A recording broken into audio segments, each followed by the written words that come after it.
All right, good afternoon. Today is Tuesday, February 16th. We are on to our last lecture for this quick second section of 430, where we need to finish up everything you ever wanted to know and more about your integumentary system. Then that is our goal for today, finish off the anatomy and then talk about all the physiology for that. If there's time, we'll do some histology review and also a question and answer review for Thursday's exam. The format for the exam is going to be exactly the same as what it was for the last one, with one big change. Both you guys, I had an inordinate number of students having problems with the lab exams. I had a similar problem with my second semester class last week. So rather than continuing to fight this and keep saying to myself that, well, it worked in the past, this has always worked in the past and I never had it, the fact that it's happened twice, and because almost everyone didn't have as many problems with the format, I'm going to change it to one question at a time. The one thing that I will say, it wasn't as much of an issue for this class, but one of the things I did notice with the other class is there were some students that did get kicked off the exam when trying to go back to previous questions. Aha. So I was right when it gave me the warning. Yeah, so it does give you that warning, and I know nobody in this class, or at least I don't think anybody in this class, had a problem with it. I did have a couple people who did get kicked off. Now, when they got kicked off for this, as long as there was still time left, they were able to get back into the exam. It's just a pain if you have to do it that way. So I still think the number of problems were less with the one question at a time format. So I am going to switch to that. Again, I have it set up so that you are allowed to go back to the previous questions. Just be aware that Proctorio doesn't like it, and so sometimes it can cause issues. So I just want you to be aware of that. But if you do get kicked out for that, you should be able to get right back in. It should not be an issue that way. Yes, everything was successful last week. Thank you for asking about that. Yep, everything went well, and recovery is going well as well. The other thing that I want to talk about for the exam, and we were kind of talking about this before, and that's one of the reasons why I wanted to start recording now, is that one of the big things that I want you to take from that first exam isn't your score, but actually the format for the exams. Because the exact same way I wrote the first lab and lecture exam is the exact same way I'm going to write every lab and lecture exam. Right? So you know exactly what the format of that is going to be like, what to expect from the questions, what to expect, what I'm expecting from you in the answers. Again, make sure you are descriptive in describing these things. Make sure you are providing details and information. One of the questions that many of you had on the last one involved the concept of homeostasis, right? So for instance, you went out for a walk and you started sweating, and you were asked to describe that in relationship to our process of homeostasis and all of the steps. Well, one way that you could describe it that would be 100% correct is that you go outside, you get hot, and because your skin gets hot, your sweat glands produce sweat to bring your temperature down. And that statement is 100% correct.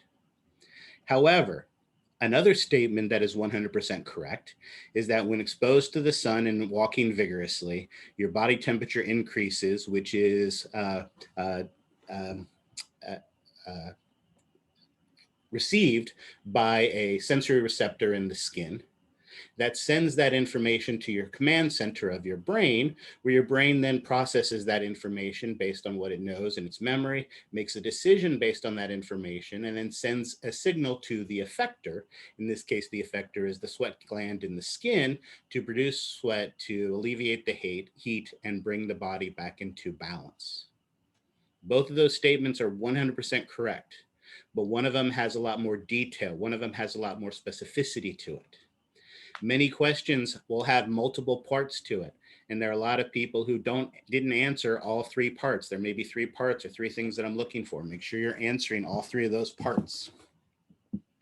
Don't leave a question empty, right? Especially the essay questions, but any, right? As one person for the lab exam, and again, I think this was in my 431 class, I wrote Long Island iced tea as one of the answers on the lab exam, all right?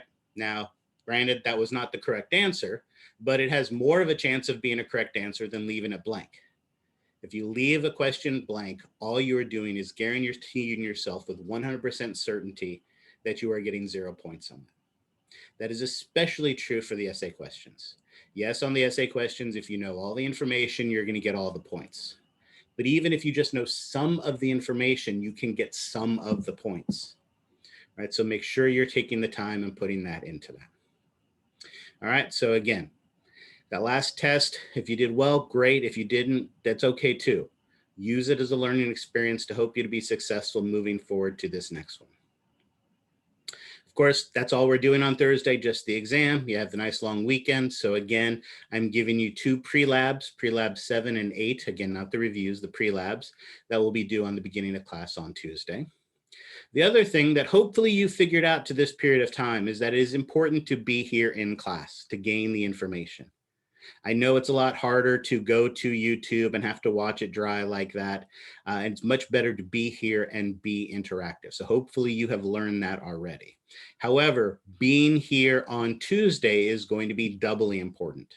Not only because it's going to help you to better understand the material, but also on Tuesday after the lecture, we will be forming groups and you will be assigned bones. And you guys as a group will be presenting bones and bone features to each other in the class, rather than me standing here and saying, this is the femur and this is the head of the femur and this is the neck of the femur. You guys are going to do that.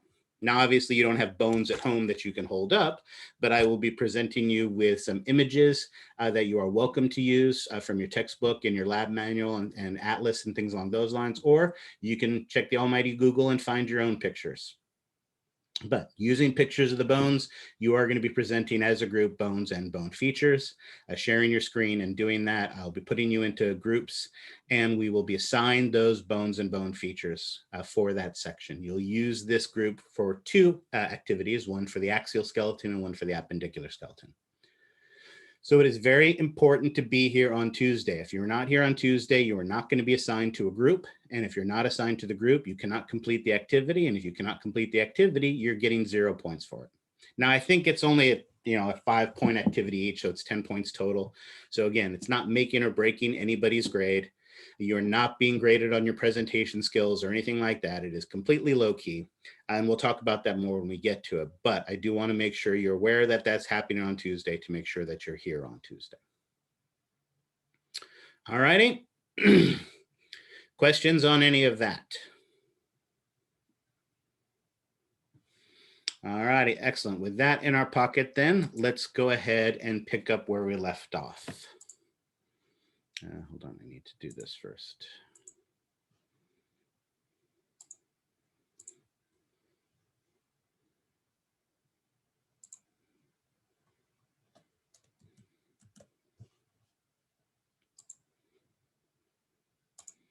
All right, we left off last class and we had just finished talking about the cells that make up the epidermis.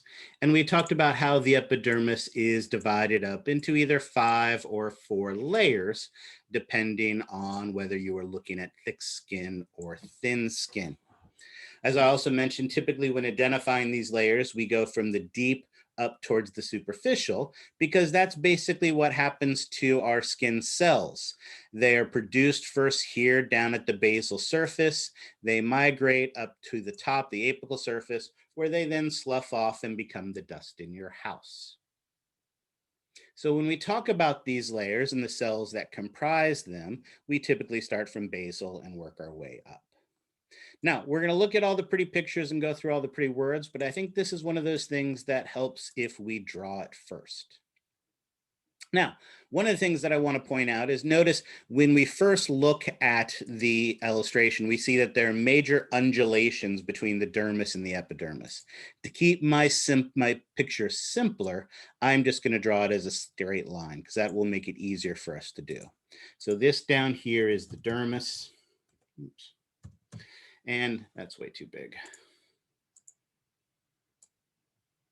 And above it here is the epidermis. So this is our dermis, and this is our epidermis.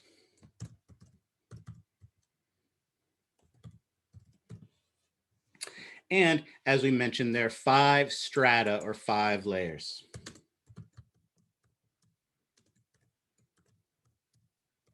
And again, that's in our thick skin. And 4 strata or 4 layers in our thin skin. So for both, it starts with what we call the stratum germinativum. There we go. Or what is also known as the stratum basal. And again, this is one of those where you can use either name, both are appropriate. The stratum basal is comprised of a single layer of rapidly dividing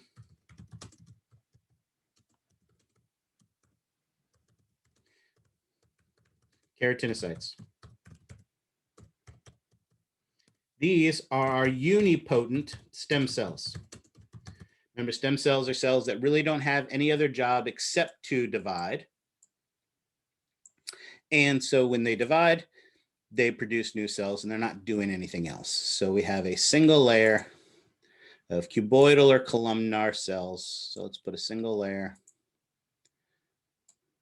And again, obviously, because of my limited drawing abilities, this is going to be incredibly uniform, but it'll serve our purpose. So single layer of cuboidal or columnar, and we should say that at least.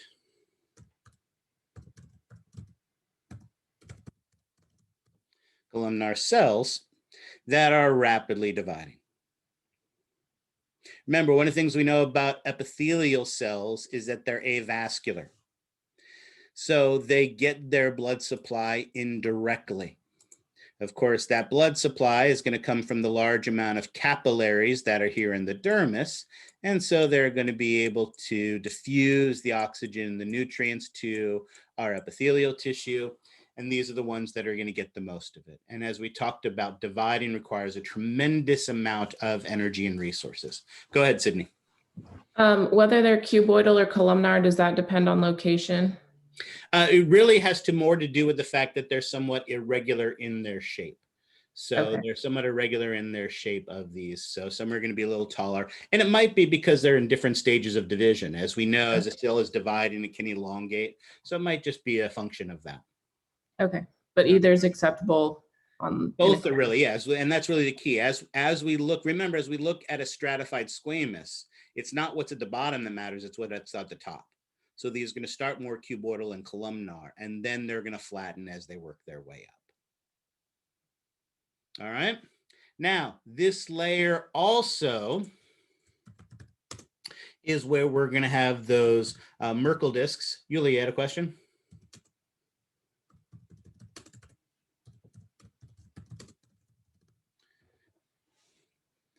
Yulia, did you have a question? Is it in the chat? Yeah, go ahead.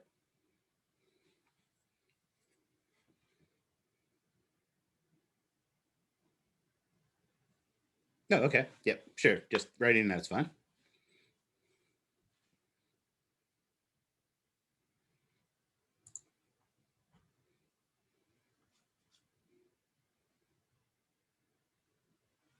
Yes, in fact, the palms of our hands, the soles of our feet are the only place we find thick skin. Absolutely. So that's it. So the bottom of our feet, the bottom of our hands. And remember, the other way we identified our thick skin is, remember, it's also the thin, try that again, the hairless skin. Absolutely. This is the only place where we have 5 strata: thick skin, palms of the hands, soles of the feet, and like we said, hairless skin. Excellent.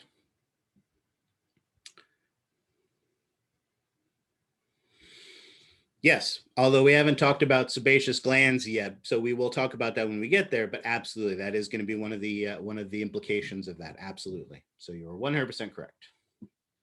All right. So Merkel cells, remember, are those tactile cells that give us that fine discrimination. And these are the ones that we had on the palms of our hands and on our face, especially our lips, especially our thumb. So let's go ahead and draw something like that as green, just to remind us of that. So we have one of these connected to a nerve coming down. That's that Merkel cell. This also will be where we find our melanocytes.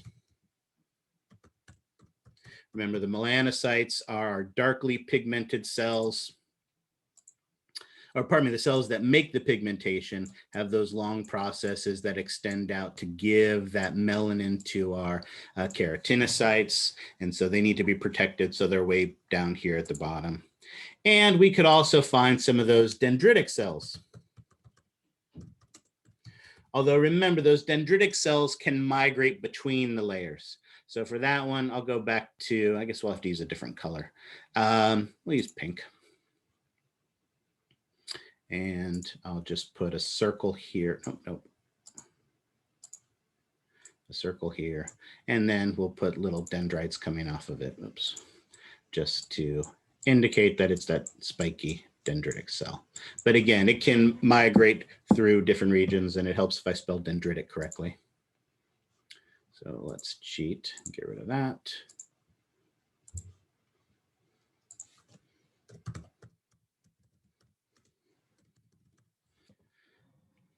Yep, so the brown one is the melanocyte, dendritic cell, and the Merkel cell. So those are also tend to be down near this bottom layer. All right, our stratum germinativum. Our next layer, our next layer is the stratum spinosum. The stratum spinosum is going to be made up of, I don't know, somewhere between 5 and 12, several layers.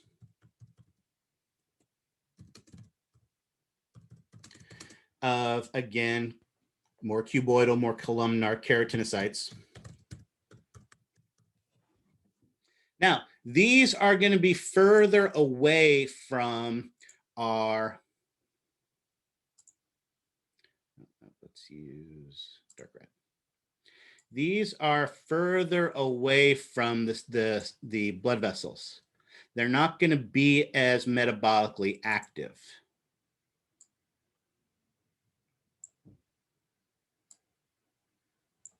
So they're not going to be dividing anymore. These cells are no longer dividing. And these are keratinocytes. So of course, what do keratinocytes do?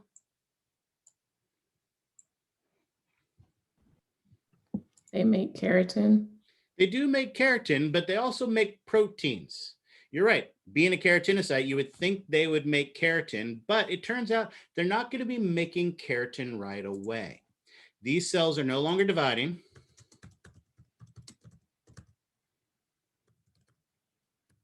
And instead are making massive amounts of proteins. These are proteins that are being used to anchor the cells together. They're making plaques and cadherins and intermediate filaments. And what do those all sound like the parts of again? What was that structure that had plaques and cadherins and intermediate filaments? Is it the gap junction? It wasn't the gap junction, but you're right. It was one of the cell junctions. Which cell junction had the desmosomes? Exactly. Instead, it's going to be making massive numbers of desmosomes. Those desmosomes, remember, are what hold the cells together. And that's actually where it gets its name. This stratum spinosum has a spiny appearance because of all of these desmosomes that are holding the cells together. Remember, we want this to be an effective barrier for our skin. So we want to have all of these cell junctions holding it together, resisting those shearing forces as it pulls and tears on the skin. And so this stratum spinosum, and I guess we should have made that big and red for that matter.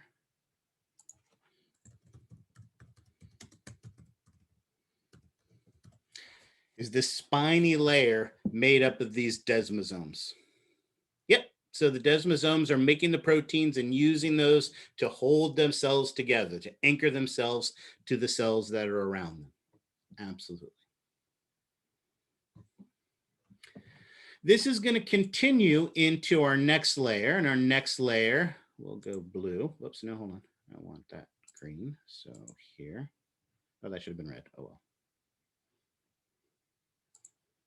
All right, I don't want it to be confusing, so.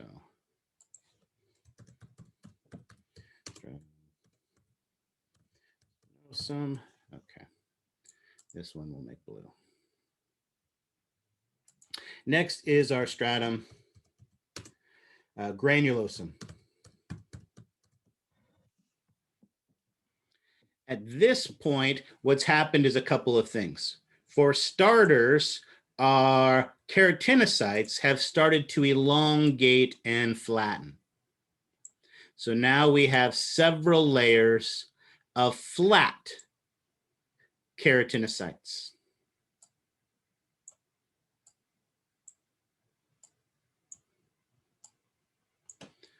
So we have several layers.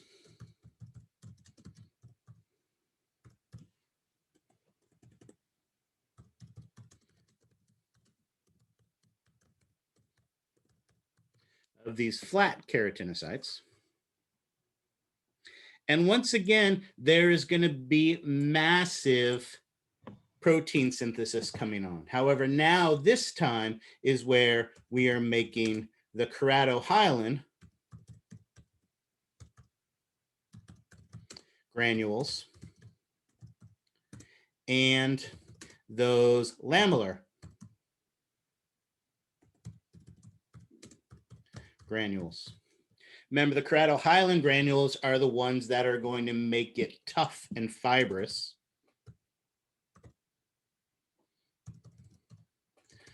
And the lamellar granules are going to wax them together, help to make it a waterproof barrier holding these cells together. Now, this layer gets the name stratum granulosum because it's making a ton of granules. And as it's making all these granules, we can see there are a lot of very dark, very distinct granules that love the dye. And so this typically is a very dark layer. So this is typically a very dark layer because there's a lot of granules on in here. And of course, the other thing that we should remember that's going on during all of this is all of these are living keratinocytes. So all of them, of course, have nuclei. Right, all of these cells, I'm not going to take the time to put a nucleus in all of them, but you get the idea. All of these cells have nuclei because they're all living cells. Until we get to this point. Because at this point right here, not only do we have these keratinocytes that are massively producing a massive amount of keratin, but they're also waterproofing themselves together. When they fill up with keratin, they get so much keratin inside of them, they go, you know what? I don't really need this nucleus and all these organelles anymore. And it chucks the nucleus and it chucks the organelles. And it's now waterproof fused to the cells around it. If that has a waterproof barrier around it, is it going to be able to get the oxygen and the nutrients it needs? Is it going to be able to get rid of the waste materials that it's producing? No, the prognosis for these cells aren't very good. So at the end of this layer, these cells actually undergo a programmed cell death, where the cell basically dies and becomes just a flat fused bag of keratin. So basically all the cells under here were still alive, but from this point up, all the cells are going to be dead cells. So there won't be a nucleus anywhere in them. And what's the fancy term we give for this programmed cell death? At the end of the layer, the cells undergo Apoptosis. That's the magic term, apoptosis. Absolutely. That programmed cell death where the cells die.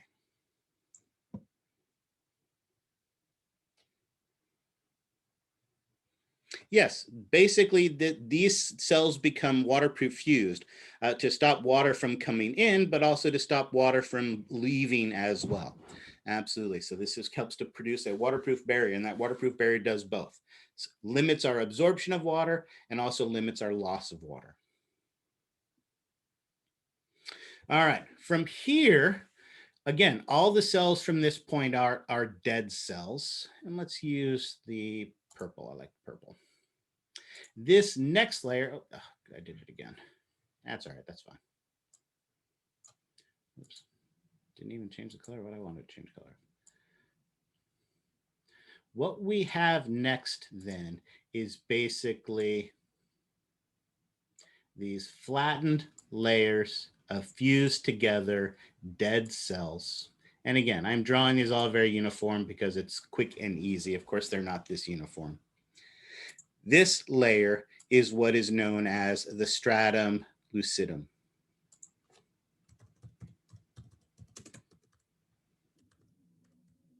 This is the one that is in thick skin only. So this is not present. Oops. There we go. This is the one that is not present in thin skin.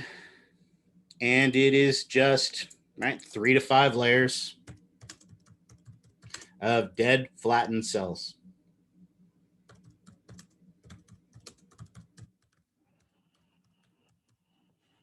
Of course, guess what's above it as well?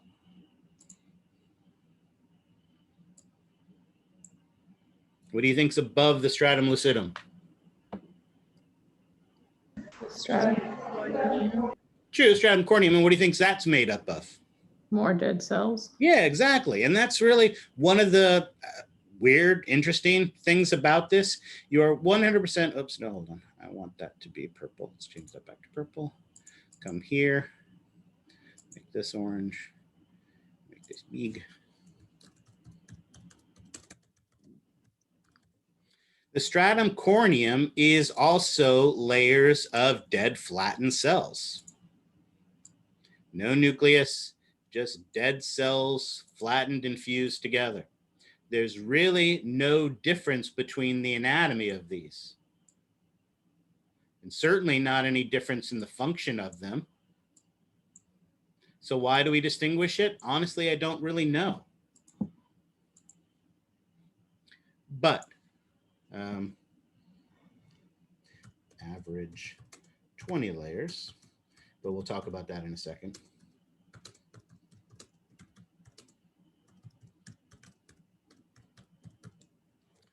There really is no difference in the function. However, there are some anatomists who think this stratum lucidum may be an artifact. Remember, artifact is one of those things that we said is just something that shows up on the slide and isn't really present in real life. But pretty much any stain we have ever used on thick skin does show this thin layer of clear, flat dead cells. That's where the term lucidum, it's lucid, it is clear, appear. And so because it is something that consistently shows up, whether it's a different layer or not a different layer, it's certainly not different in function. It is definitely a layer that we identify in our thick skin. Thin skin goes straight from the stratum granulosum to the stratum corneum. So for our thin skin, there wouldn't be a stratum lucidum. There would just be the straight from stratum granulosum to the stratum corneum. No, great question. That skin we were looking at was actually thin skin, so it didn't show it. I do have pictures, and I will show these all to you so that we'll get a chance to see this. I just wanted to draw it first because I think if we look at a really basic organization, we can make some sense of it. Now, again, both the stratum corneum and the stratum lucidum are just dead cells, flattened, fused, providing that protection. And as I mentioned, the stratum corneum is on average 20 layers. But that can be anywhere from like 2 to 3 layers to hundreds of layers. In fact, let's think about this. Where do you think, let's start easy. Where do you think the thickest stratum corneum is located? On the plantar region. Okay, I give you partial credit for the plantar region, but can you be even more specific than that? Heels. The heel on the, yeah, so the heel of the foot on the plantar region absolutely is by far, right? That's why you have that nice big pumice stone and you could work on your heel for days and you're never going to bleed because it's just hundreds of layers of these hugely flat fused together cells. Where do you think your stratum corneum is the thinnest? On your eyelids. Perfect. Absolutely. You're 100% correct. Your eyelids, it's only about 2 to 3 layers thick. So absolutely, that is your thinnest. The heel is your thickest, and everything else is pretty much something in between. Professor. Yes. So for example, you know how our feet, they kind of adapt if you're always walking on, sharp stuff or on the beach. Do you get more layers of dead skin to get it more thick, or how does it harden up? So some of it would be probably a little bit of more layers, but here's the other interesting thing. While these cell layers are dead, whether it's because you're constantly running around outside on gravel barefoot, or maybe instead you've been using a shovel to dig ditches all summer long. As we put force onto these dead cell layers, one of the things that will happen is the attachments of these dead cell layers become stronger. They attach more strongly to each other. And what do we call that when that occurs? A callus formation, absolutely. We form that callus that occurs from that increased attachment from that stress on it. Conversely, if we rub it, like with that new pair of shoes, what can actually happen is that the layers of the epidermis can separate, or the epidermis can separate from the dermis. And when that happens, it fills with fluid. And what do we call that fluid-filled space that forms from the separation of the layers? Blister. Absolutely. And notice, if the blister just occurs in the epidermis, it fills with interstitial fluid and it's clear. If it's the epidermis and the dermis separating, remember the dermis is where the blood vessels are, so that's when you'll get that blood blister. That blood blister occurs because there's blood in the dermis. Most blisters that occur in the epidermis are just clear because it just fills with interstitial fluid. So when we get a bruise, that would be the blood filling up within the gap, right? Well, so no, with a bruise is slightly different. What happens with the bruise is that you break the capillaries or the blood vessels in the dermis, and so blood pools in that area, and you can see that pigment through the skin. Right? It's kind of the same idea as a tattoo. A tattoo, you take that ink and you deposit that ink all the way down here into the dermis, and it shows through. I know people can have like blocked blood vessels that won't go away for a long time. Is that like complete damage to the dermis layer or the capillaries? Well, it depends.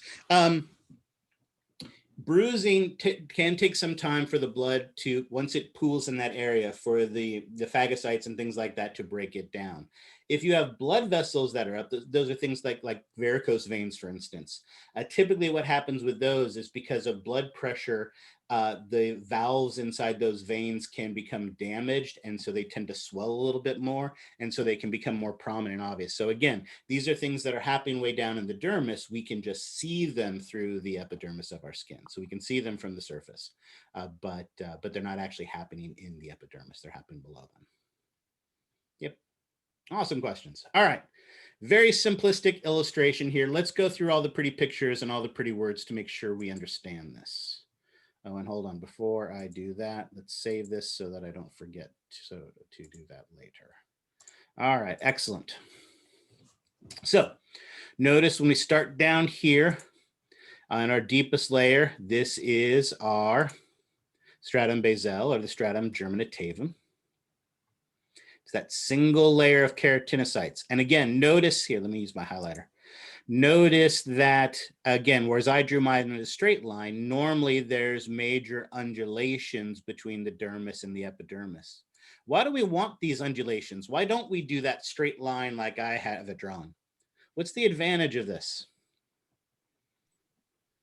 More surface area? Excellent. One of the massive reasons is surface area. Remember, we just talked about how our epidermis is avascular. So by having all those undulations, we have more surface area, and it's easier to get the oxygen and the nutrients we need to it. And of course, the other reason is it helps to hold the layers together, right? I can take my hands flat and push them really, really hard against each other, but they're pretty easy to slide side by side. However, if I interlock them, then it becomes a lot harder to separate them. And so that increased surface area holds them together and allows for more diffusion. So you are absolutely correct. Awesome. So these are our unipotent stem cells. They're highly mitotic, and let's write that term again.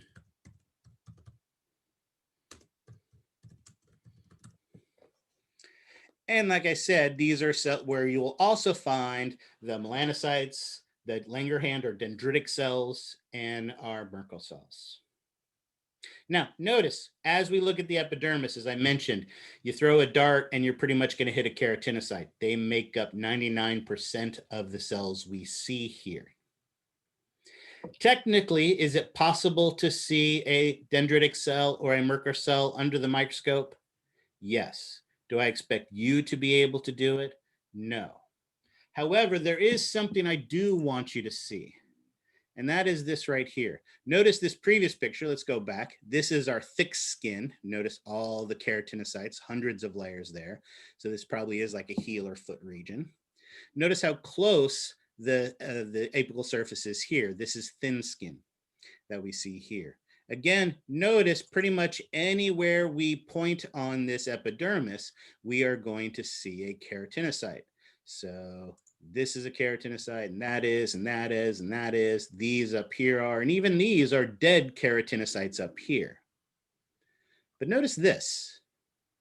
This cell right here, remember, one of the things we said about melanocytes is that melanocytes produce the melanin for the keratinocytes, but they don't keep any of it for themselves. So our melanocytes actually are very easy to see histologically because they have this very, very clear cytoplasm on them. So these I would hold you responsible for on the lab exam. So you do need to be able to histologically recognize melanocytes. You don't have to worry about the tactile cells or the dendritic cells, but this you can. And notice also, looks like we got a partial cut through a melanocyte there. Notice we probably cut it in half by the looks of it. I wouldn't use something like this on the exam, but this one is a great example, a very obvious example of that very stereotypical looking melanocyte. So that absolutely I would hold you for on the exam.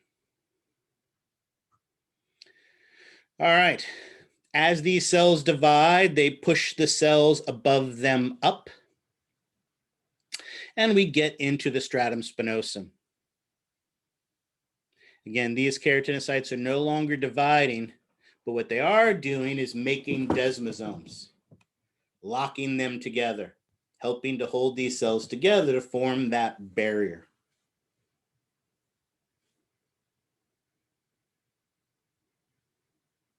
And again, notice all the cells in this layer, we see nuclei. They're more cuboidal or columnar in shape. This is very different from our next layer, which is the stratum granulosum. Notice how obvious it is to tell that stratum granulosum. The cells are flattened out and they've got such a dark coloration to them because they're sucking up all that pigment with those massive numbers of granules. So here we're doing some major production of proteins. And again, basically two types. Our keratohyalin granules, which make those bundles of fibrous keratin. And that's again what gives it a dark stain. But let's not forget about the lamellar granules that are going to fuse it and seal it together. And remember, once it fills itself with keratin, once it waxes itself to the cells around it, it basically undergoes that programmed cell death, that apoptosis, where the cell dies. Notice, where's my highlighter? Basically from this boundary up, there are literally thousands of cells that you can see within this layer right here, and not a single one of them has a nucleus because every single one of them is dead. Would you say that half of the stratum granulosum has alive cells and half dead, or is that like the next layer? No, great question. As they die, they move up into the next layer. So all the cells in the stratum granulosum are alive because they have to be alive to make the granules. So if they have the granules still inside of them, then they are alive. So they die as they leave to go into the stratum lucidum. Now, remember, I told you the stratum lucidum was called the stratum lucidum because it is lucid, it is clear. Notice this layer doesn't necessarily look clear to me. It's definitely dark and distinct. It's different from the dead cells above it. It's different from the living cells below it, but I wouldn't say it's necessarily clear, but that's because of the stain they've used. I'll show you a different stain in a minute, which will show you where it got its name. But remember, this is only found in our thick, hairless skin, palms of our hands, soles of the feet, as we've talked about. Only about 2 to 3 layers of dead, flattened keratinocytes with no nuclei. And here we see, this was actually the picture from your textbook in the previous edition. You can see where it gets the name stratum lucidum because it forms this very, very clear layer. Now, the picture in your textbook chose a piece of tissue. Again, if you think about it, when they're making these textbooks, they literally have thousands of slides that they can look at. And they picked the one slide that had the duct of a gland going right through it. So again, shows you how kind of lazy they can be sometimes. Yeah, here it looks more blurry. Right, on the previous one, I'm not sure I would say that it looks more blurry, but it's definitely distinct from the layers above it. So you can still see, right, stratum corneum, stratum lucidum, stratum granulosum. They're pretty easy to distinguish with each other. And that's really true for pretty much any stain. Here's that dark stained stratum granulosum. Here is those dead cells of the stratum corneum, and then that stratum lucidum in between. So yeah, so regardless of the color, it's easy to distinguish those 3 layers. And then, like I said, stratum corneum, fused, waterproof, dead cell layers. Average is 20 to 30, but that average isn't very significant, right? Hundreds of cell layers in thick areas like our heel and like our eyelids, only 2 or 3 layers thin. We talked about the pressure enhancing them, forming those calluses. And we also talked about blister formation as well.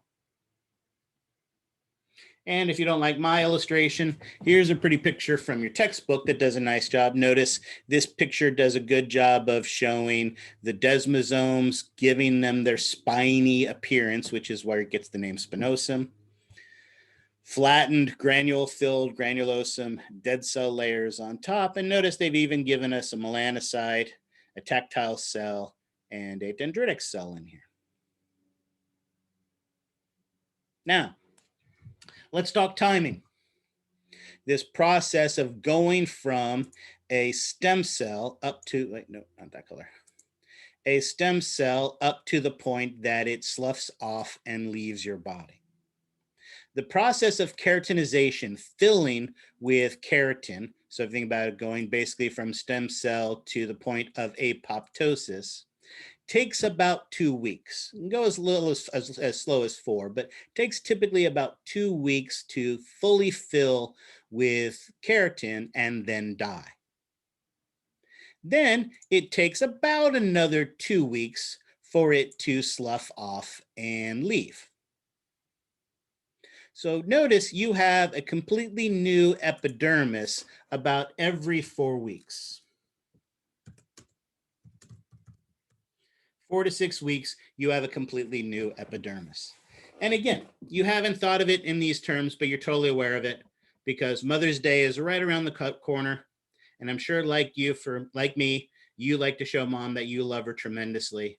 So I grab a marker, and not just any marker, right, but a permanent marker, and do a big, huge heart and write mom on the surface of my arm. And I don't wash my arm ever again after that.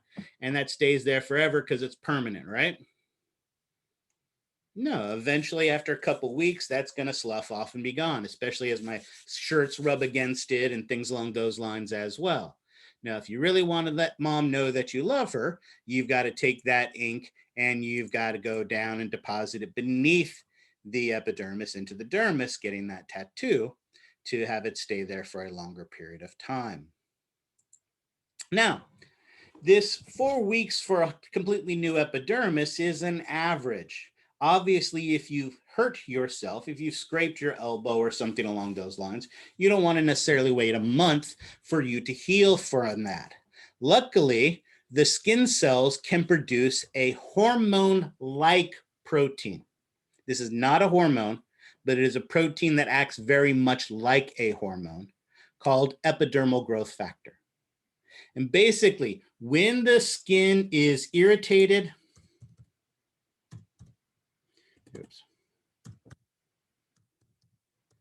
or, oh, I did that wrong, didn't I? Irritated or damaged, it produces this epidermal growth factor. And this epidermal growth factor speeds up two things. It speeds up the division of the basal cells, and it increases the keratin production. So we produce more cells and they harden faster. This is awesome when we're riding our bike and we fall and we scrape our knee. But remember, irritating our skin. So let's say you shaved your neck this morning, right? Or, right, you're in the shower and you've got that nice loofah sponge that you use to remove all that dead skin because you like your skin to be shiny and smooth.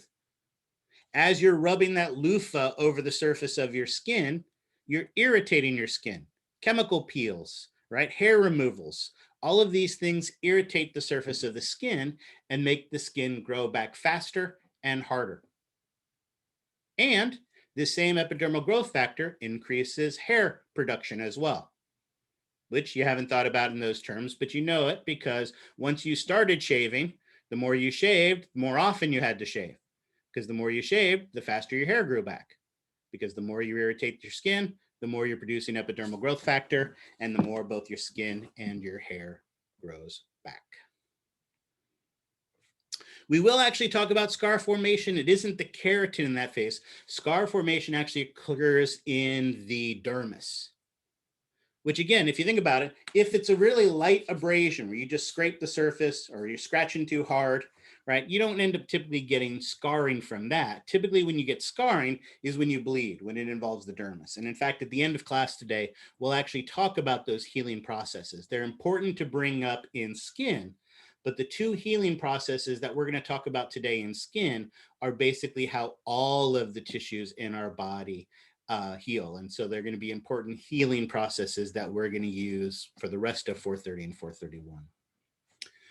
Excellent. Things like eczema or dandruff or things along those lines, typically you've got a combination of one of or two things occurring. One thing that can happen is that the cells mature too rapidly. So they reach the surface of the skin in a couple days instead of a couple weeks. And typically they produce abnormal proteins. And so that rapid growth and that production of abnormal proteins is what gives the things like the dandruff, the things like eczema, that abnormal appearance to them. And again, there are numerous causes for these things, so there isn't just one, but it's usually some combination of those things.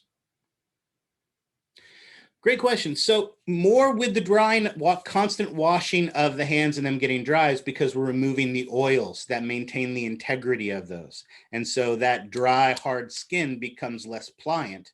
And when it's less pliant, it's more likely to crack. So it isn't so much that you're removing too much of the dead skin cells, unless you're really, really scrubbing them. It's more that you're removing the oils that are maintaining it. Of course, you thought exfoliation was good for you because that's what all of those beauticians tell you. Because how else can they sell you products if you know, if you were actually okay as you were, they can't make any money. So the whole point is for them to tell you how horrible and hideous you are and how much better you'll be with this incredibly expensive crap that you can rub on your face.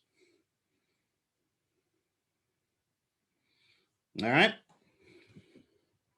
I'll get off my soapbox now. I have 2 teenage daughters, so it's you know, being a boy and being stupid growing up, these are things you never thought about. But now that I have daughters, you know, we're watching, again, not because they're dating anybody or anything, but they've been watching a lot of her and my wife have gotten into the Say Yes to the Dress, and just you watch some of the, these beautiful women who just hate the way they look in a dress that's stunning on them because of these unrealistic expectations that have been set for women. And like I said, as a father of teens, it's depressing. So yes, feel free to exfoliate. The one thing I would say is the one good thing about exfoliation is that it can help to clear the pores, because as we'll talk about when we get to the sebaceous oil producing glands, as hormones cause an overproduction of that, those can become congested and lead to things like acne. So I'm not saying that there isn't anything good about that, but like everything, moderation is usually the best for all. All right. Excellent. All right. So, notice one last thing. Where do I want to go for this? I need to go here.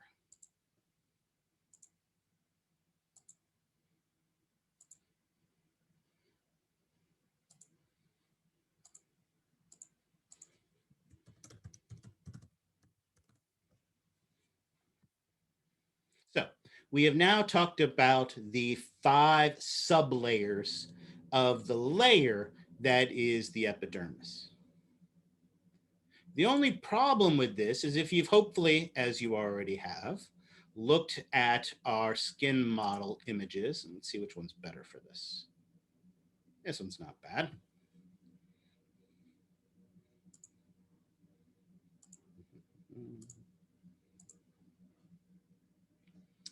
All right. Notice here, what's cool about these models is as we spend a little bit more time looking at them, we can see while it is a model of the skin, it isn't just one type of skin. Notice it's actually divided into 3 distinct layers or regions. Notice over here is our thin skin. We can tell that because it has a very thin stratum corneum versus the very thick stratum corneum of the thick skin. But notice also this one has the stratum lucidum that this one over here doesn't get. But notice even in our thick skin, our epidermis is just this here.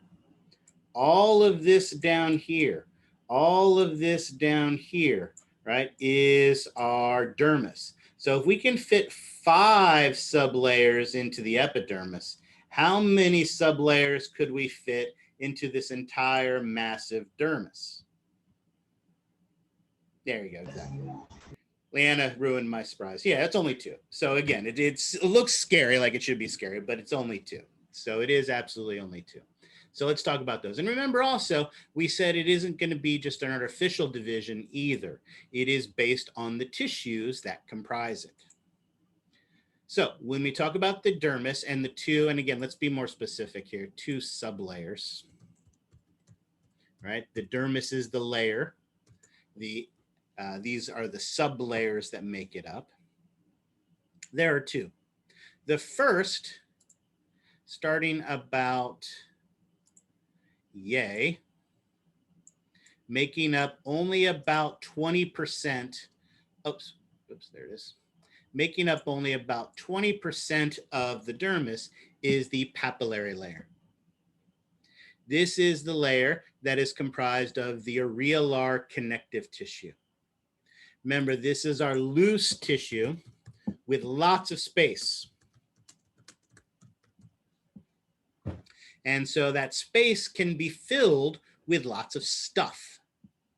For instance, notice this is where we have all the capillaries that are going to be feeding the oxygen and the nutrients to that stratum basal and to those layers as they're dividing and as they're making proteins.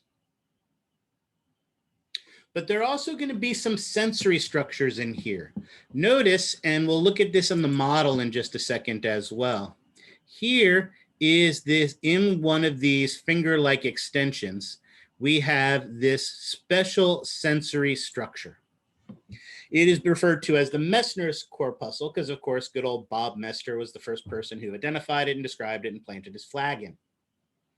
But notice it's also called the tactile corpuscle, which sounds a lot like the tactile cell because they both do the same thing. Remember that tactile cell was a little cell that sits here at the bottom of the epidermis and gives us our fine discrimination. Tactile corpuscles also give us fine discrimination.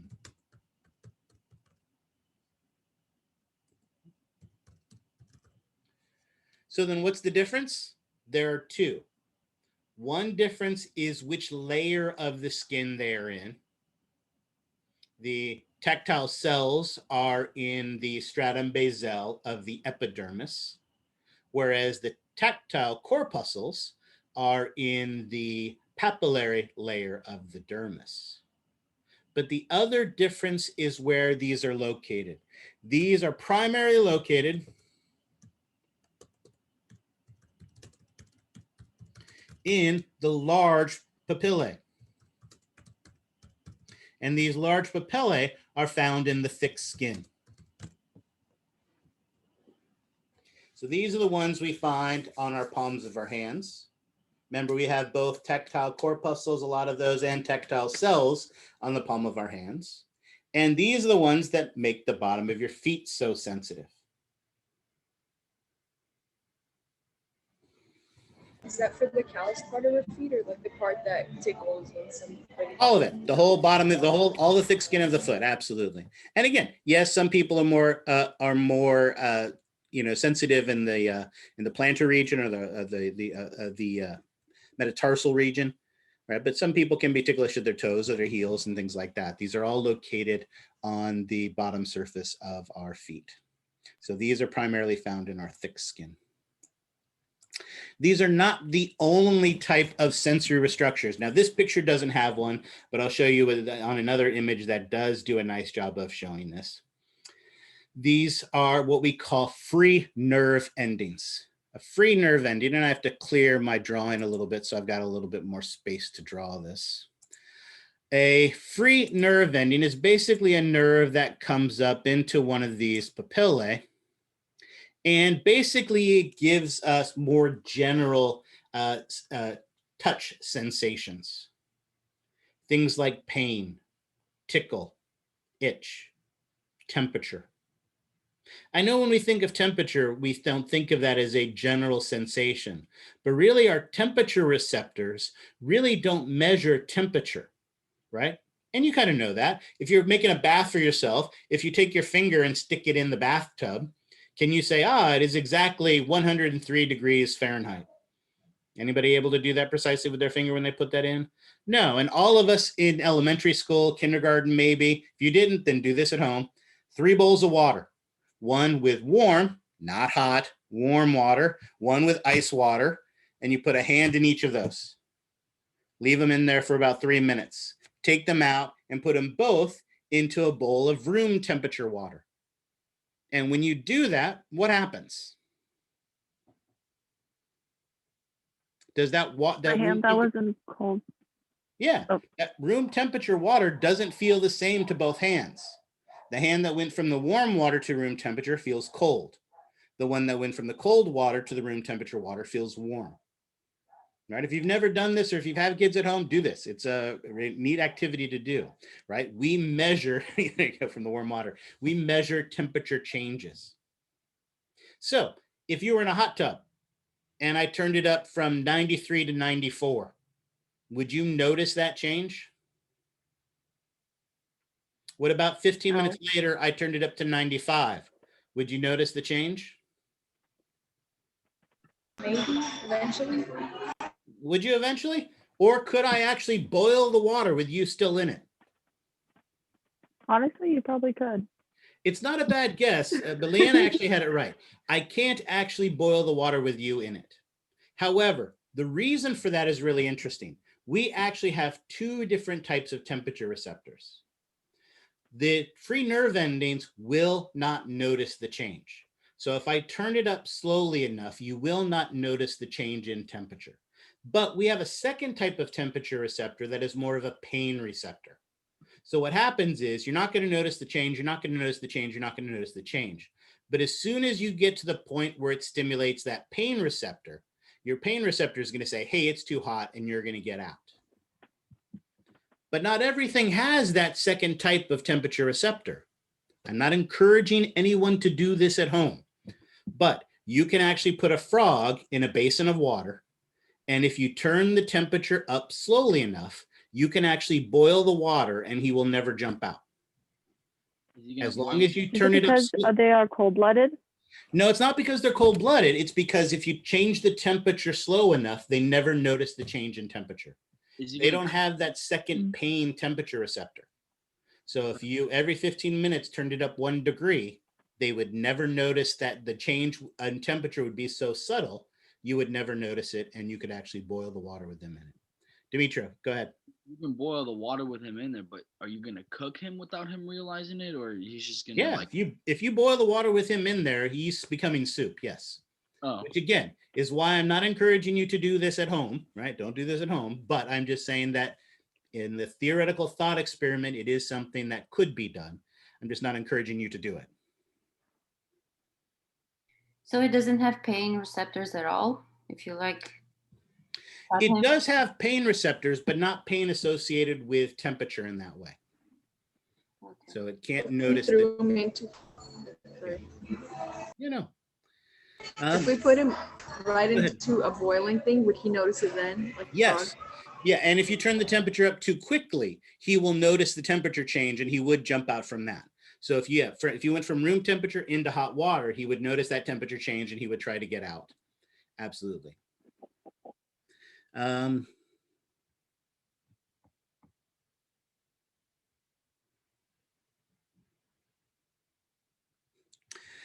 Because one of the things about our sensory information, and again, we'll talk about this more when we get to the nervous system, a lot of our understanding of the world around us is based on our beliefs. Our beliefs completely influence and modify our perception of what is actually coming in. So it's not so much that it's confused shock, it's just we're inundated by sensory information, and so we do the best we can to make sense of it. And so we have some rules that we use for that, and our understanding of those rules. But like I said, that's going to take a little bit more of an explanation. We'll get to that when we get to the nervous system. All right. I love this picture from your textbook. Again, this is using an electron microscope. And again, you can see in this areolar connective tissue, there's just all this space for things like blood vessels and, and nerves and all these other things that can be found in this layer. Now, obviously, it gets its name papillary layer because of these finger-like extensions that stick up, known as the dermal papillae. And as we talked about, those papillae lock the dermis and the epidermis together. And by increasing that surface area, not only does it hold it together, but allows for more diffusion. However, these dermal papillae are not even throughout the entire body.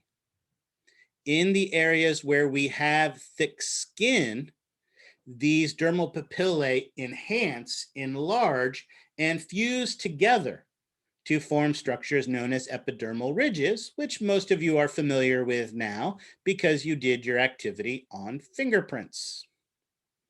These fingerprints, these arches, these loops, these whorls, the bifurcations, the islands, all of those things that you took the image of and drew and looked at are caused by these enhancements of our papillae, where they fuse together.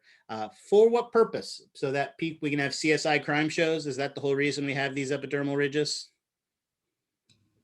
Yes. Yeah. It definitely makes those more useful, but why do we actually have that? Believe it or not, we had these before TV.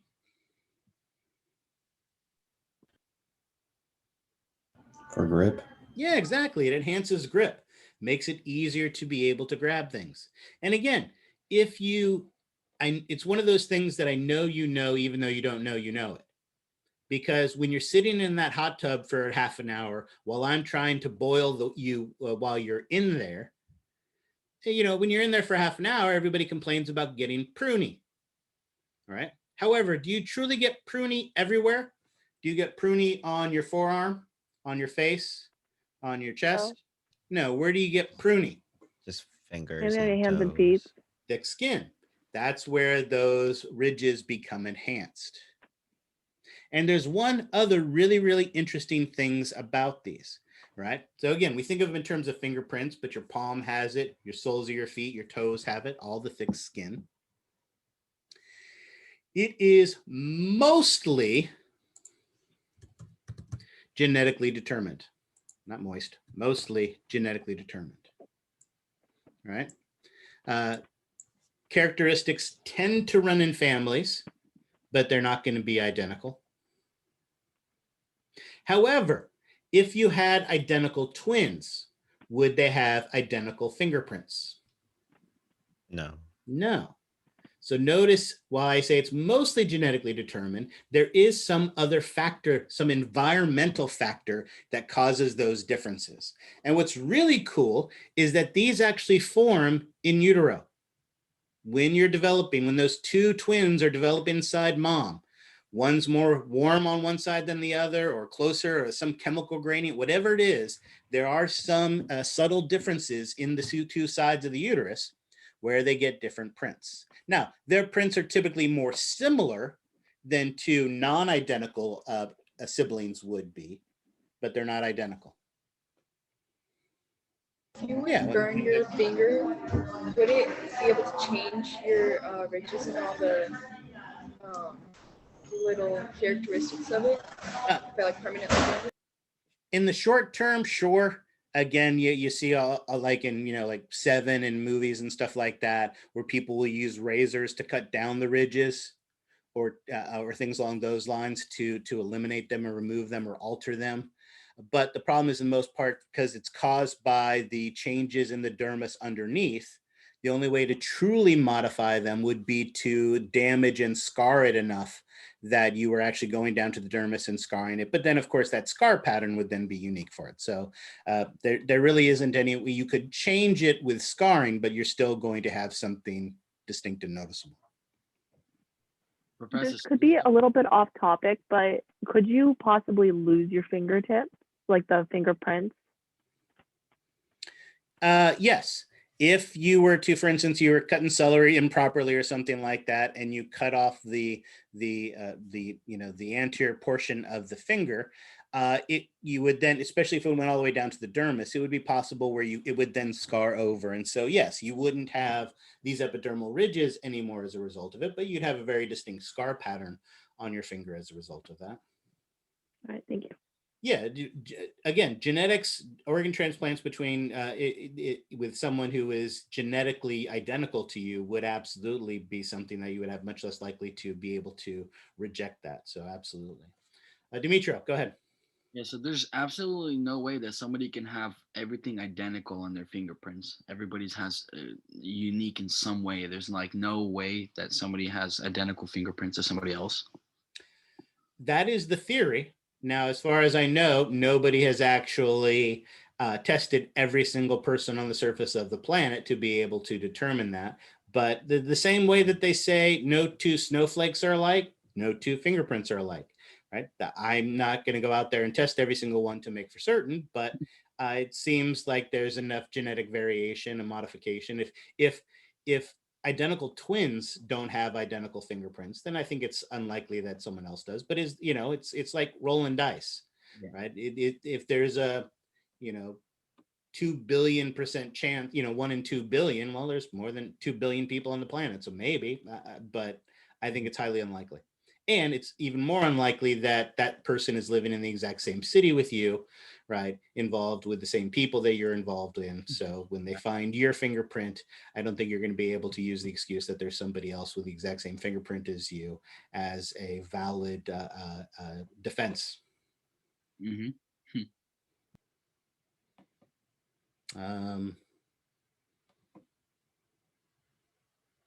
Yeah, possibly. Again, it's possible, like I said, scarring, use, we talked about callus formation, those types of things could affect your fingerprints, sure. Or exposure to chemicals, things along those lines. Absolutely. All right. That is our papillary layer. So let's talk about the reticular layer. The reticular layer makes up the remaining, basically 80% of the dermis. And this is the one that has the dense, irregular connective tissue. Right? Dense, irregular, massive numbers of collagen fibers, all pointing at all sorts of different orientations and directions, giving us that resistance to multi-axial stress.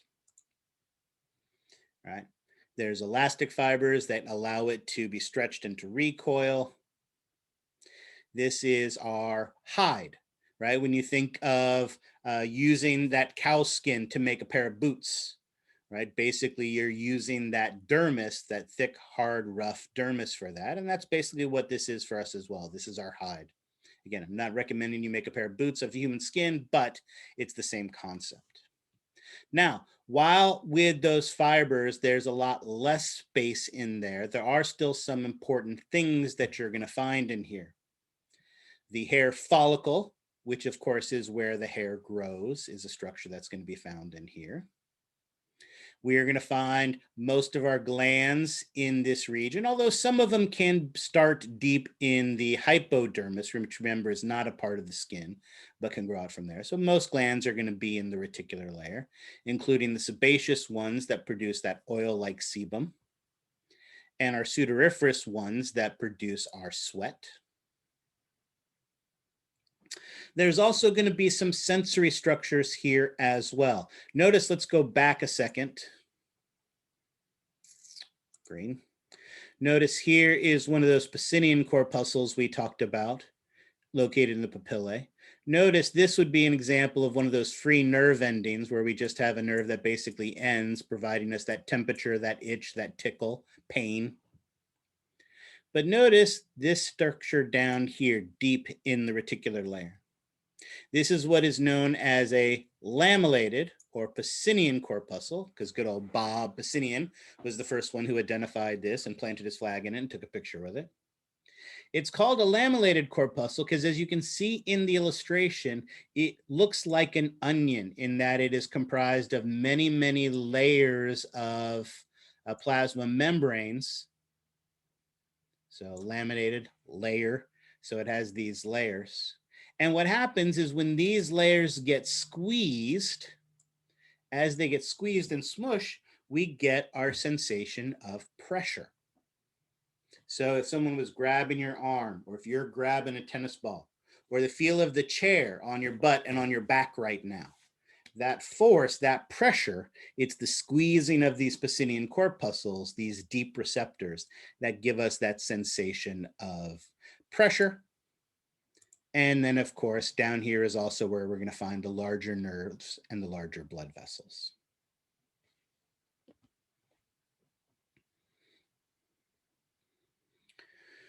All right. Questions on that? Are those cells with multiple plasma membranes? No, it is made up of many layers of simple squamous epithelial cells that are elongated out. So it's a very large sensory, multicellular sensory structure made up of many layers of cells. And as the cells get squeezed, they get stretched. Yeah. Now, one last thing I want to talk about this is the dense irregular connective tissue. And we saw this illustration from your textbook where the collagen fibers are at all sorts of different orientations. But is it perfectly disorganized where there's an equal number of fibers truly going in every single direction? No. No, there is going to be some minor arrangement to it. And the reason for that is a particular part of your skin isn't necessarily going to be easily likely to be stressed in all directions. Joints are a great example. Your elbow joint, the skin there is much more likely to be stressed along the angle of the joint than it is across. So in areas like that, you will see some arrangement of those fibers. In fact, here we have the pretty picture of the textbook that shows these, what are known as the cleavage or the tension lines. So notice, as I mentioned, here in the elbow or at the wrist, right, there is more of an arrangement of the orientation of these fibers, right? Now, if, again, these are important because to understand how the skin works, But from a clinical standpoint, why might this be significant? If you're a doctor and you are going to do an incision into this individual's leg to do something, is it going to be better to cut across these lines of cleavage or to make your incision with the lines of cleavage? With the lines. Because if you make them with the line, then you're going to help to maintain the function of the skin, the structure of the skin, the appearance of the skin, less scarring. In fact, if you think about it, a lot of plastic surgery is about understanding the subtlety of these lines of cleavage of the face so we can make those minor nicks and tucks, right, or repair damage with a minimal amount of scarring that goes on with them. So again, it's important for the function of our skin, but from a clinical standpoint, it's something that the doctors and clinicians have to take into account when they're thinking of the function of how the skin and how we're going to cut through that skin to do whatever it is we need to do. All righty. Yeah, when you're cutting like a tri-tip or something like that, it's definitely good to cut across the grain, but with the grain for the body. Absolutely, that is 100% correct. All right, excellent. So this is a good stopping point. I think we've done the basic anatomy of the dermis and the epidermis. We have our glands and our nails to talk about, and then the physiology of all this. So we still have a lot to go, but this is a good point for our first break. So let's go ahead and take our first break. We'll make it a 15-minute break. So we'll come back. It's 1:27 now, so that'll be 1:42. And at 1:42, we will restart. And I will start the recording at that time. All right, any questions? I have one for the exam. Are we gonna need to know the fingerprint, like graphs, the little? I know we're supposed to know the arch, the whorl, and all that, but the actual small little characteristics, are we gonna be able to identify that? Oh, did you have an activity where you were supposed to look at those Galton points or those minutiae of detail and be responsible for identifying them? So does that mean that those are exactly the kind of thing that you would be responsible for on a lab exam? Yeah. I would say yes. Okay. Professor, I don't even think you know them all. I don't have to know them all. I'm the teacher. Oh, dang it. Okay. No, you know what? Actually, all kidding aside, look, you got to remember, the first time I taught anatomy and physiology after coming back to this class, I didn't remember any of this stuff. You know, I hadn't taken it since I was an undergraduate. I didn't remember the origins and insertions of muscles or any of those types of things, because one of the things that you do in graduate school is you become this hyper focused on just this one little topic. So pretty much the very first time I taught anatomy and physiology, I was like a chapter ahead of the rest of the class because it had been so long since I'd done those things. The problem for you is I've now been doing this forever. So I do know most of this stuff, but not because I'm smarter than you. I've just done it more times. Trust me, if you had taken this class 20 times, like I've taught this class 20 times, then you would have it all down as well.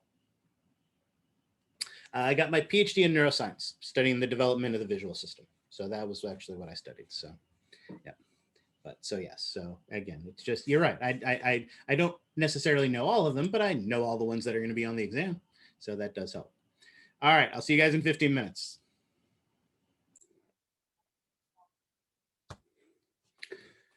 All right, let's go ahead and get started. We have talked about the main organ of the integumentary system, of course, the skin.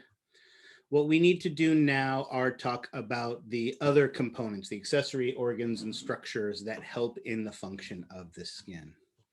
And obviously, one of the most important of those are the glands.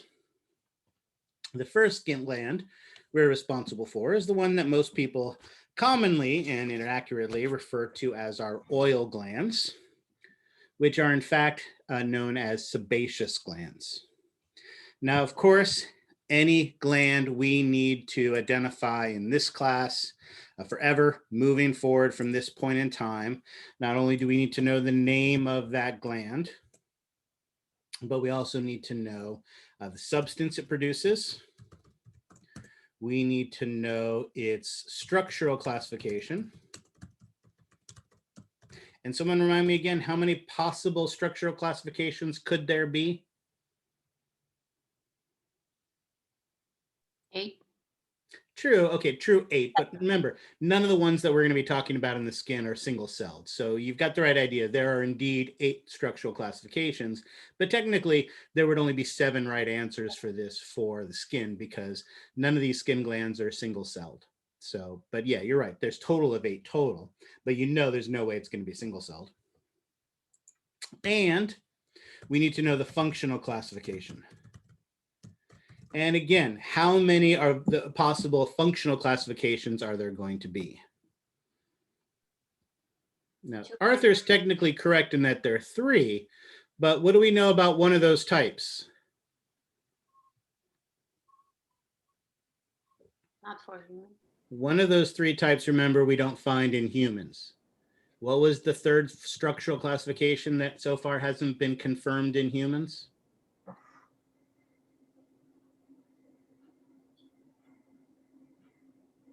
Epicrine? Eccrine. Yeah, there you go. Apocrine one. Absolutely. Yep. So yeah, so we know we got a 50-50 shot for the functional classifications. So let's do this for our sebaceous glands. Obviously, it is a sebaceous gland. Excellent. Any idea what our sebaceous gland produces? Sebum. Sebum. Excellent. It is that oily substance that is sebum. Let's start easy. What do you think the functional classification is?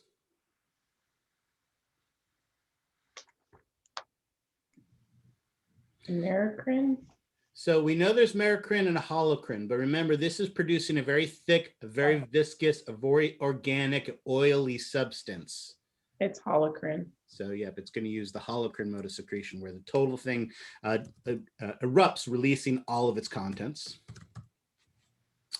And so then its structural classification, I will just give you. It is a branched alveolar gland.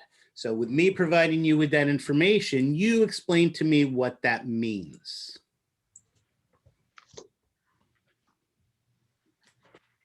What does branched alveolar mean? Means there's more than one alveolar pool. Sure, absolutely. So 2 or more ball-shaped secretory structures. And one more thing. How many ducts? Or more. How many? Just one, I think. Yeah, exactly. Remember, a branched gland means that it has 1 duct and 2 or more secretory structures. And the fact that it's alveolar tells us that they are ball-shaped in their anatomy. So let's sneak this up here. I may have to make it a teeny bit smaller to fit it in. There we go. Excellent. Now, one of the interesting things, and we kind of already hinted at this, someone hinted at it earlier, I don't remember who was talking about this. These sebaceous glands aren't on the palms of the hands or the soles of the feet. Why not? Where do we find these? Where we have hair. Excellent. Anywhere there's a hair on the body, these connect to the follicle. Be careful. To the follicles of where the hair is. Absolutely. So there's no hair on the palms of the hands and the soles of the feet. So here we see this simple illustration of a sebaceous gland feeding into that follicle where that hair is located. Now, here we want to see what this actually looks like under the microscope, because we absolutely positively are going to be responsible for identifying this way. Notice there's a couple key things I want to point out to you. Let's start easy. This big, densely packed circular structure with the hole in the center is our hair follicle. This hole is where the hair would grow. And all these cells surrounding it are the follicle that is actually, all of these cells around it are the cells producing that follicle. What we care about right now is the gland. This over here is the gland. And there's a couple characteristics about it that are going to help us to easily and readily identify it. First, it's connecting to a follicle. So that's a dead giveaway. It's a sebaceous gland. But notice it's got big, huge, round, ball-shaped secretory structures. And notice when we look at the cells, and I'm going to make this smaller to show them, when we look at the individual cells, they look pretty clear, almost like mucin or adipose. However, notice the nucleus is right smack dab in the center. So while it looks a little bit like adipose, which also fill with oil, remember adipose tissue, the nucleus gets pushed way to the side, and here the nucleus isn't pushed way to the side. So here we have these cells that are just filling up with this oily organic substance and basically rupturing and releasing it out into this follicle. And so that appearance of this is something that is fairly distinct and should be easy to recognize and to identify. Now, we already talked about this. The sebum is what is responsible for moisturizing and waterproofing the skin and the hairs. This is what we were talking about when you're constantly washing your hands, as we're doing now. Your hands get dry because you're washing that sebum off, and that can cause them to get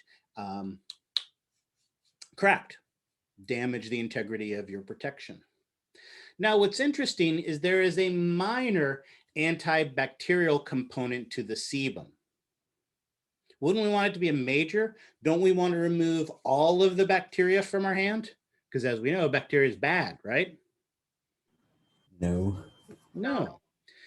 In fact, in a single square centimeter of your skin, you can have as many as 10,000 bacteria.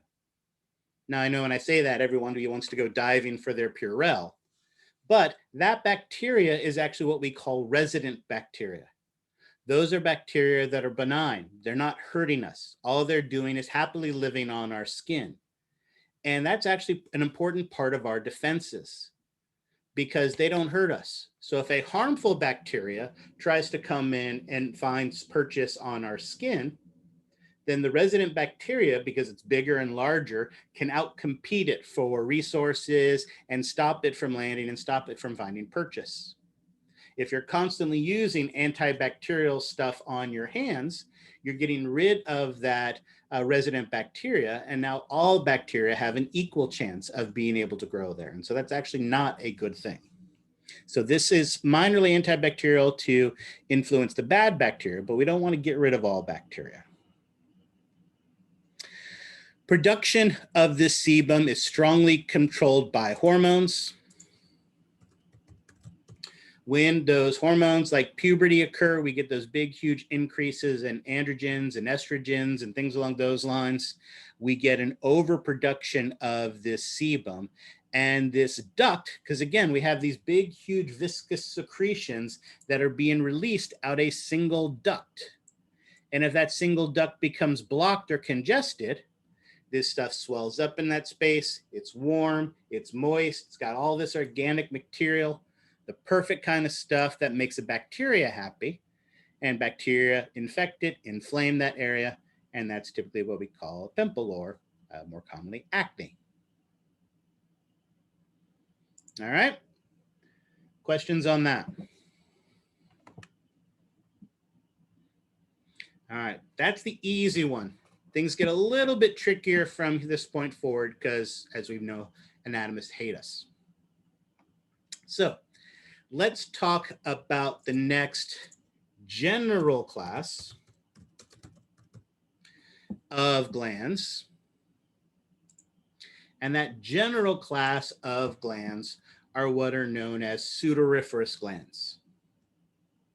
Pseudoriferous glands are what we commonly refer to as sweat glands. All are simple coiled tubular glands, and all use the Merocrine mode of secretion. The problem is there are 4 specific types. So not only do we need to know pseudoriferous glands, but we need to know the 4 specific types as well. However, the good news is all 4 of these, all are simple coiled tubular glands, and all use the Merocrine mode of secretion. Now, I want to start with this illustration because I think this illustration does a nice job of emphasizing to us what these coiled tubular glands look like. Notice here we have a coiled tubular gland that, because it's an illustration, they have left completely intact. And you can see how it is a single coiled tubular structure. But that's not what it looks like under the microscope. And under the microscope, we cut through it, right? If you had a ball of twine and you cut that ball of twine in half and you look at the cut edge, you wouldn't see just one strand of ribbon going around and around and around. You'd see a bunch of pieces of that ribbon that have all been cut. And that is what a simple coiled tubular gland looks like under the microscope. We see all the cut pieces. Some have been cut in cross section, some more of a longitudinal section, some in more of an oblique section. So you're going to see all these irregular shaped pieces of tubes when you look at this under the microscope. So that is what it's going to look like under the microscope. All right, let's go back. I can just erase this. Bing, bang, boom. But I want to leave that. All right, so all Pseudo-Frisk glands are simple coiled tubular. All use the Merkel mode of secretion, but there are 4 specific types. The most common, all right, this doesn't need to be all in capitals or this big anymore.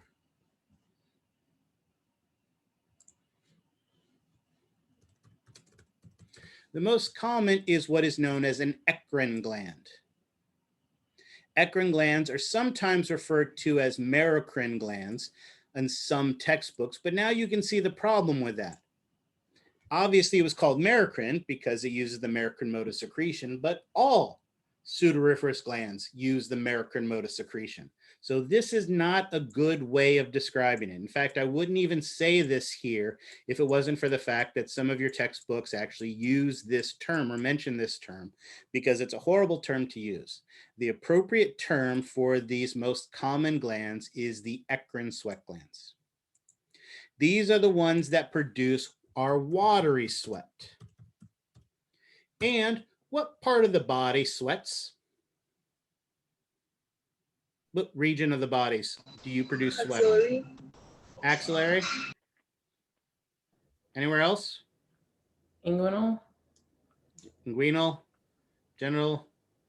All right, if you were to get up and run around the room 15 times, where would sweat be on your body? Everywhere. Everywhere, absolutely. These are everywhere. Now, are they equally distributed throughout the entire body? No. No, you're going to have more of them, for instance, on the palm of your hands than you'll have on your forearm. But basically, every surface of your body. So when I ask you for a region of the body where you'd find these, there's no wrong answer, because every single surface of your body has these. These are the ones that produce our watery sweat that are used for temperature regulation. Oops, there we go. Here's what this one looks like under the microscope. Well, let's go back to the illustration for a second. Notice here, since they're everywhere on the body, their ducts just go straight up to the skin, and then they have this big, huge coiled tube. And one of the keys, dang it, one of the keys for recognizing them is to look at the size. Notice for these eccrine glands, they have a very small lumen. Because again, they're just producing watery sweat. So when you look at the relative size of the wall of the gland versus the lumen, you don't need a big lumen if you're just producing a very watery sweat.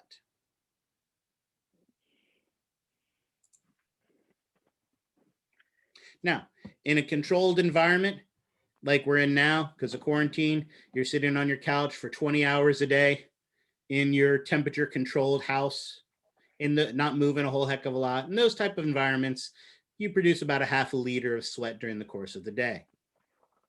Of course, if you're tarring a roof in a Sacramento summer, are you only producing a half liter of sweat then? No, a lot more. These glands can produce up to 8 liters of sweat in a 24-hour period of time. Now, how many of you have 8 extra liters of water in your body you could do without? No one. Probably not too many, which is why it's so vitally important to make sure that you hydrate in these hot Sacramento summers. Absolutely. Now, and again, it contains ions, antibodies, wastes. We talked about garlic and alcohol, things like that, that are associated with it. And yes, some people can have overactive or underactive. The hormones that control these can be regulated. There's a whole, I see commercials all the time for, you know, these guys that have this stuff that you can put on your hands so your hands don't get as sweaty, right? Again, I haven't looked into any of, I don't know the biology behind it because I haven't looked into it, but yeah, there can be those. Botox is something that is sometimes used for, yeah, there you go, for axillary gland sweating, things along those lines. Absolutely. All right, the second type, and I'm going to go ahead and clear that. Second specific type are Epidermal glands. These Epidermal glands, notice there's only a few of them, about 2,000 in the skin. And these are found only associated with secondary hairs. What do I mean by secondary hairs? Eyebrow? Not necessarily, although that's a good guess. Your hair? Well, but Like your what's the hair in your difference? head. What would the difference between a primary hair and a secondary hair be? There you go. That's a good example. Secondary hair is hair that becomes present at puberty. Right? That's one of the reasons, the ways you can tell the difference between a boy and a man. Right? Axillary region, anogenital, areolar, buccal. All of these are examples of areas that the hair comes with maturity. And in fact, lo and behold, if we look at this illustration, we can see here our simple coiled tubular gland that is connecting to a follicle. Now, notice it's not here, but this would also have a sebaceous gland on it as well. We're focusing just on the pseudoriferous, but this is a hair, so all hairs have sebaceous glands. But here we have this Eccrine gland. Yes, Sydney. So in terms of like laser hair removal and stuff like that, are you damaging these glands? Typically not, and we'll talk about why. I'll tell you what, when we get to the hair, we'll talk about laser hair removal, and we will talk about that. We will get there, and we'll talk about why that's not so much the case. Okay. Now, what you could be affecting is the secretion of this stuff, because without the hair to keep the follicle open, it may be more likely that these get congested with things like sebum and this Eccrine sweat that is produced. Mm-hmm. Okay. So, yeah, these produce, and I want to, here's the pretty picture that goes along with them. Notice these Eccrine have a much larger lumen. It's the main way we're going to tell them apart. And these are producing a much more organic sweat, right? That is why they called these Eccrine glands, because they thought they used the Eccrine mode of secretion. And then they found out they were wrong. And even though they were wrong, they didn't go back and change the name. My understanding is people with alopecia do still have the follicles. They just don't produce the hairs in them. So they can have more issues with acne and things along those lines because of the not having the hairs to help to facilitate the movement. But they do still have the follicles. At least that's my understanding. All right, so the big way to tell these apart histologically is the size of the lumen. Notice this is still a cut tube at many different orientations, but massive lumen compared to the size of the wall, whereas here the lumen is tiny compared to the size of the wall. And that's the main way you're going to tell them apart. These are the ones that produce that more organic sweat that is more likely to attract body odor. So this is why your 5-year-old can run around the house for 14 hours a day and still smell like a rose, whereas your teenager can just sit in their room for 10 hours and then their room stinks as a result of it. right? Because at puberty, these become active and produce that more organic sweat. And I told the Michael Jordan story already, and so I won't bother telling that one again.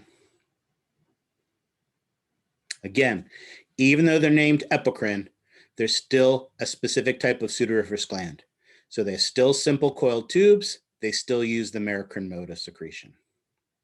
And as I pointed out, and I'll go back to them again, it is very easy to tell them apart histologically.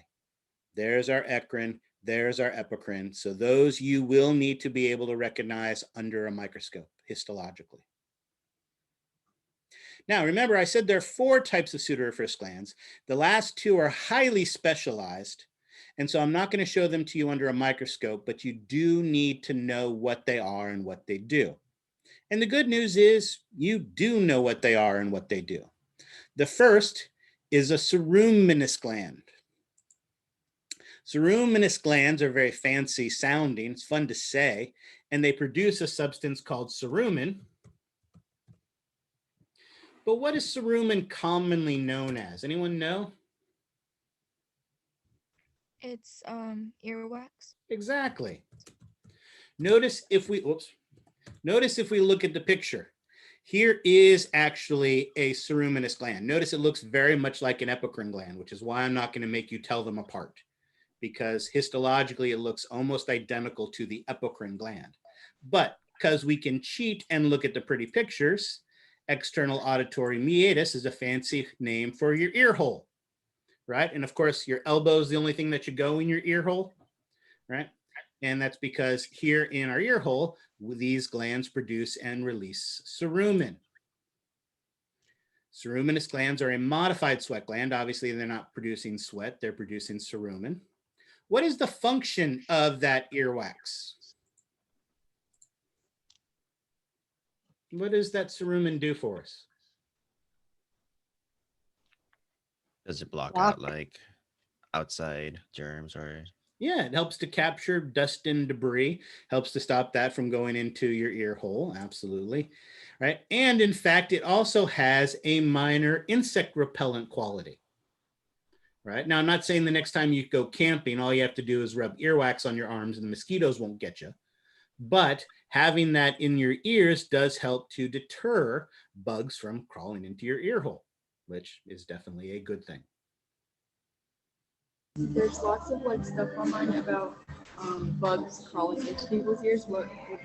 Is there like an explanation for that, or that's just something that happens once in a while? It's just look, it doesn't happen often, but occasionally they will go in there. Absolutely. If you have had to go to a doctor to get one out, that can be pretty terrifying.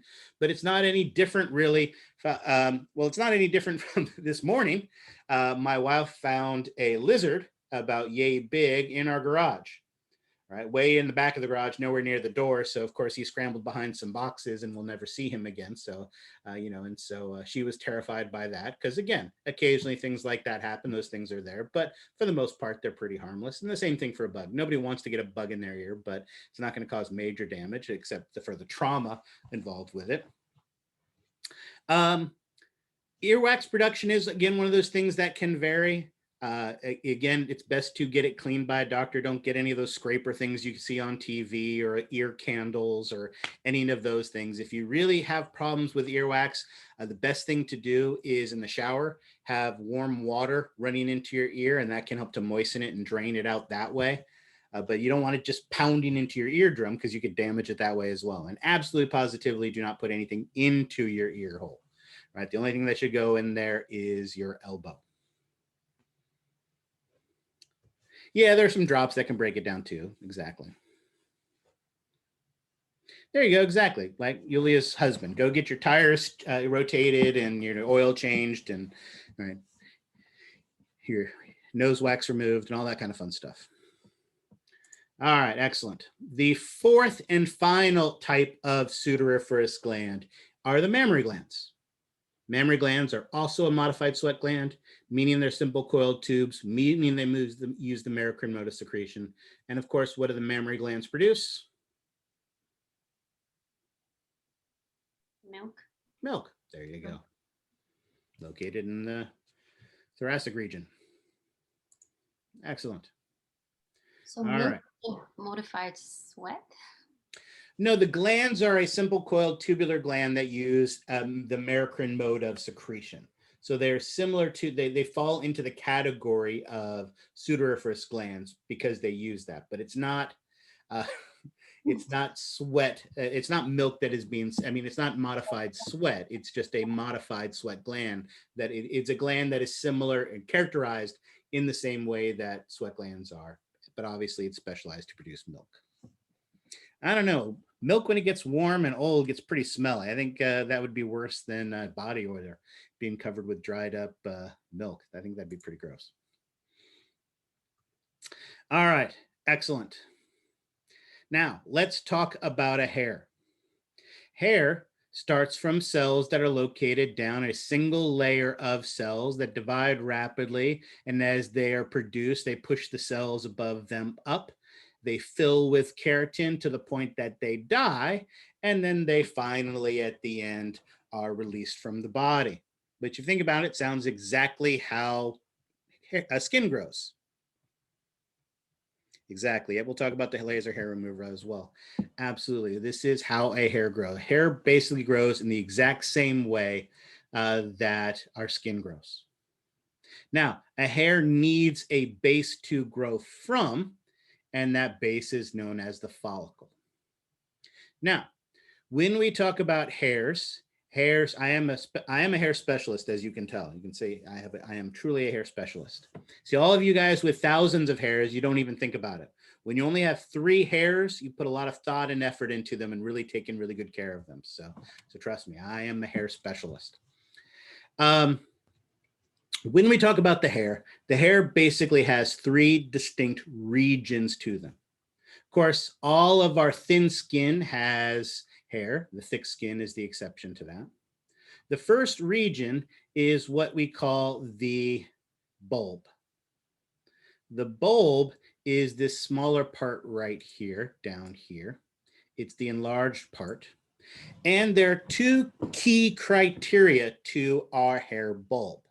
The first, I'm going to cheat and use a straight line for this, is we have a single layer of cells. That single layer of cells is what is known as the hair matrix. That hair matrix is where we have the stem cells that divide to produce new hair cells, pushing the cells up, causing the hair to grow. Also down in this area, we have some melanocytes. These melanocytes give the pigment to these keratinocytes that are produced in the matrix, giving the hair its color. One of the big differences between these melanocytes and the ones in your skin is the melanocytes associated with hairs, for some reason, we don't quite understand why it happens with the hair ones, but typically not other parts of our body, they will stop producing melanin. And when they stop producing melatonin, what happens to the color of your hair? Turns gray. Turns gray or white, absolutely. So that gray or white hair is because of the stopping of the production of the melanin from those melanocytes. Now, these keratinocytes, this hair is avascular, right? It doesn't, when you cut your hair, it doesn't bleed because they're epithelial tissues. No, they got a gray beard. And at this point, I don't care what the color of the hair is. As long as it's up there, I don't care what the color it is. It's avascular. So it needs that blood supply to be able to grow. So notice there is a papillae, a finger-like extension that sticks out into the bulb with a capillary in it that provides the oxygen and the nutrients that it needs.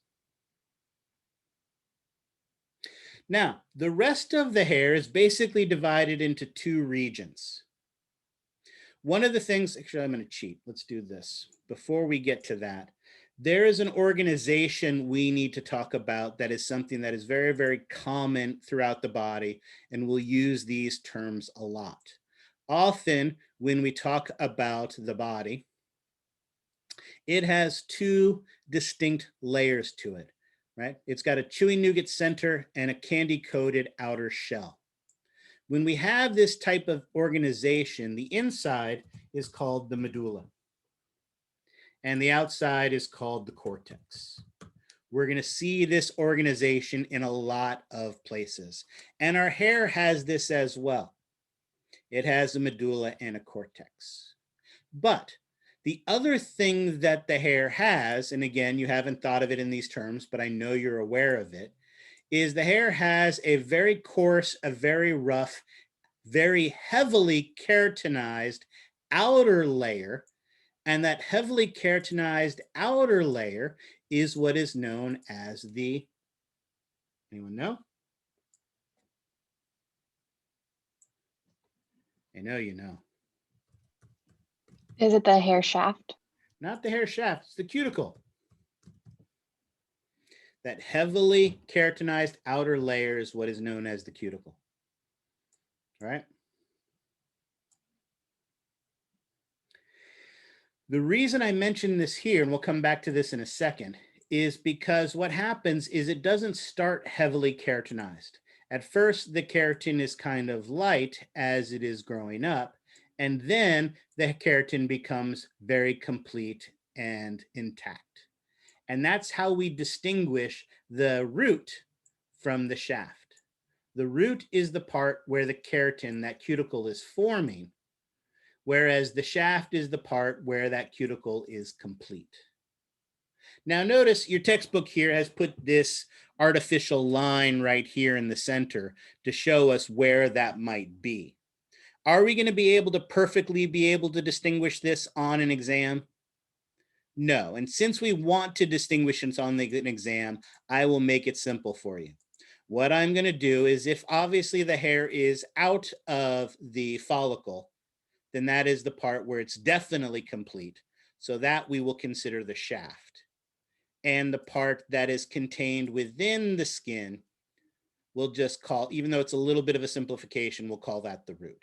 So if it's in the skin, we will call it the root. If it's out of the skin, we'll call it the cuticle. It is a little bit of a cheat.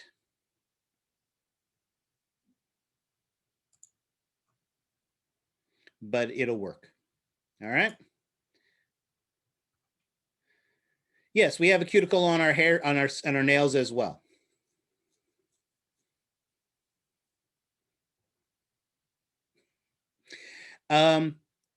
Primarily hormones. One of the things that causes these to grow is hormones.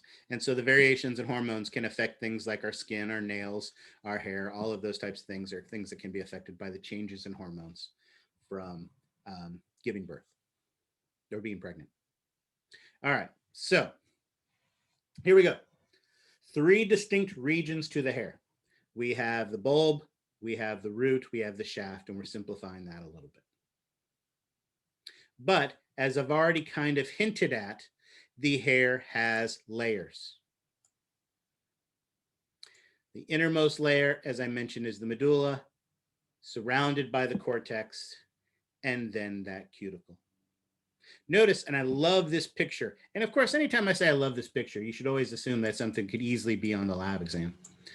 I love a lot of these electron microscopy views because they really use that electron microscope to allow us to see things really, really up close and clearly. When we, again, you haven't thought about it, but you know you have cuticles to your hair that keep the integrity of the hair. And in fact, if that cuticle damages, what happens, the hair can start to separate. And what do we call that? Split ends. Split ends, absolutely. Right? So we need to maintain the integrity of that cuticle. And when you look at the hair with the naked eye, it looks all shiny and it looks all smooth. But notice when we look at it under the electron microscope, this cuticle on the outer surface looks like shingles of a roof.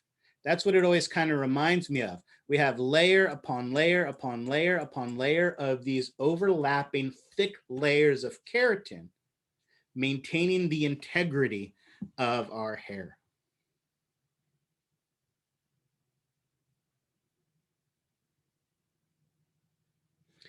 Great question, Yulia. So here is the short version of the answer. The reason for this is that while we are talking about hair as a single thing, there are actually almost a dozen different types. Well, okay, not a dozen, but there's like 6 or 8 different types of hairs on the body. if you think about it, we've already talked about primary versus secondary hair, but your eyelashes are a type of hair, your eyebrows are a type of hair, your pubic are a type of hair. And notice those grow at different rates. They have different characteristics, right? Some can be curly, some can be straight, and so on and so forth. There are all these different characteristics, and hairs have different growth cycles, where some go faster than others. So there are lots of different hairs with lots of different cycles as to how long they will grow. Your hair on your head can grow for as long as 2 years in some cases, but it also is somewhat random, right? They could be damaged and other things can happen as well. All right. Now, the last thing that I want to talk about for this cuticle, and this will finally get back to what we were talking about before, in the difference between when it's intact in the root, intact in the shaft and not in the root, is because, as we talked about, one of the things we seem to care about is the removal of hair. Obviously, if you're like me in the morning and you're just shaving that hair off, you're basically just bringing it flush with the surface of the skin. And so by 5 o'clock in the afternoon, you start to see some stubble as it grows back. So maybe instead you use wax. Typically, when you wax the hair, waxing the hair causes the hair to tear, typically down in the root where that cuticle is no longer intact. So it's less, with the cuticle not fully intact, it's easier to tear down here. So we yank out a bunch of hair. It hurts like heck, but it also takes it much longer to grow back. But it's still going to come back. Primarily, it's the shape of the follicles that change the characteristic of the hair, whether it's curly or whether it's straight. Even if you wax slowly, you're still not likely to get the bulb. You'll get the root, but you won't necessarily get the bulb, right?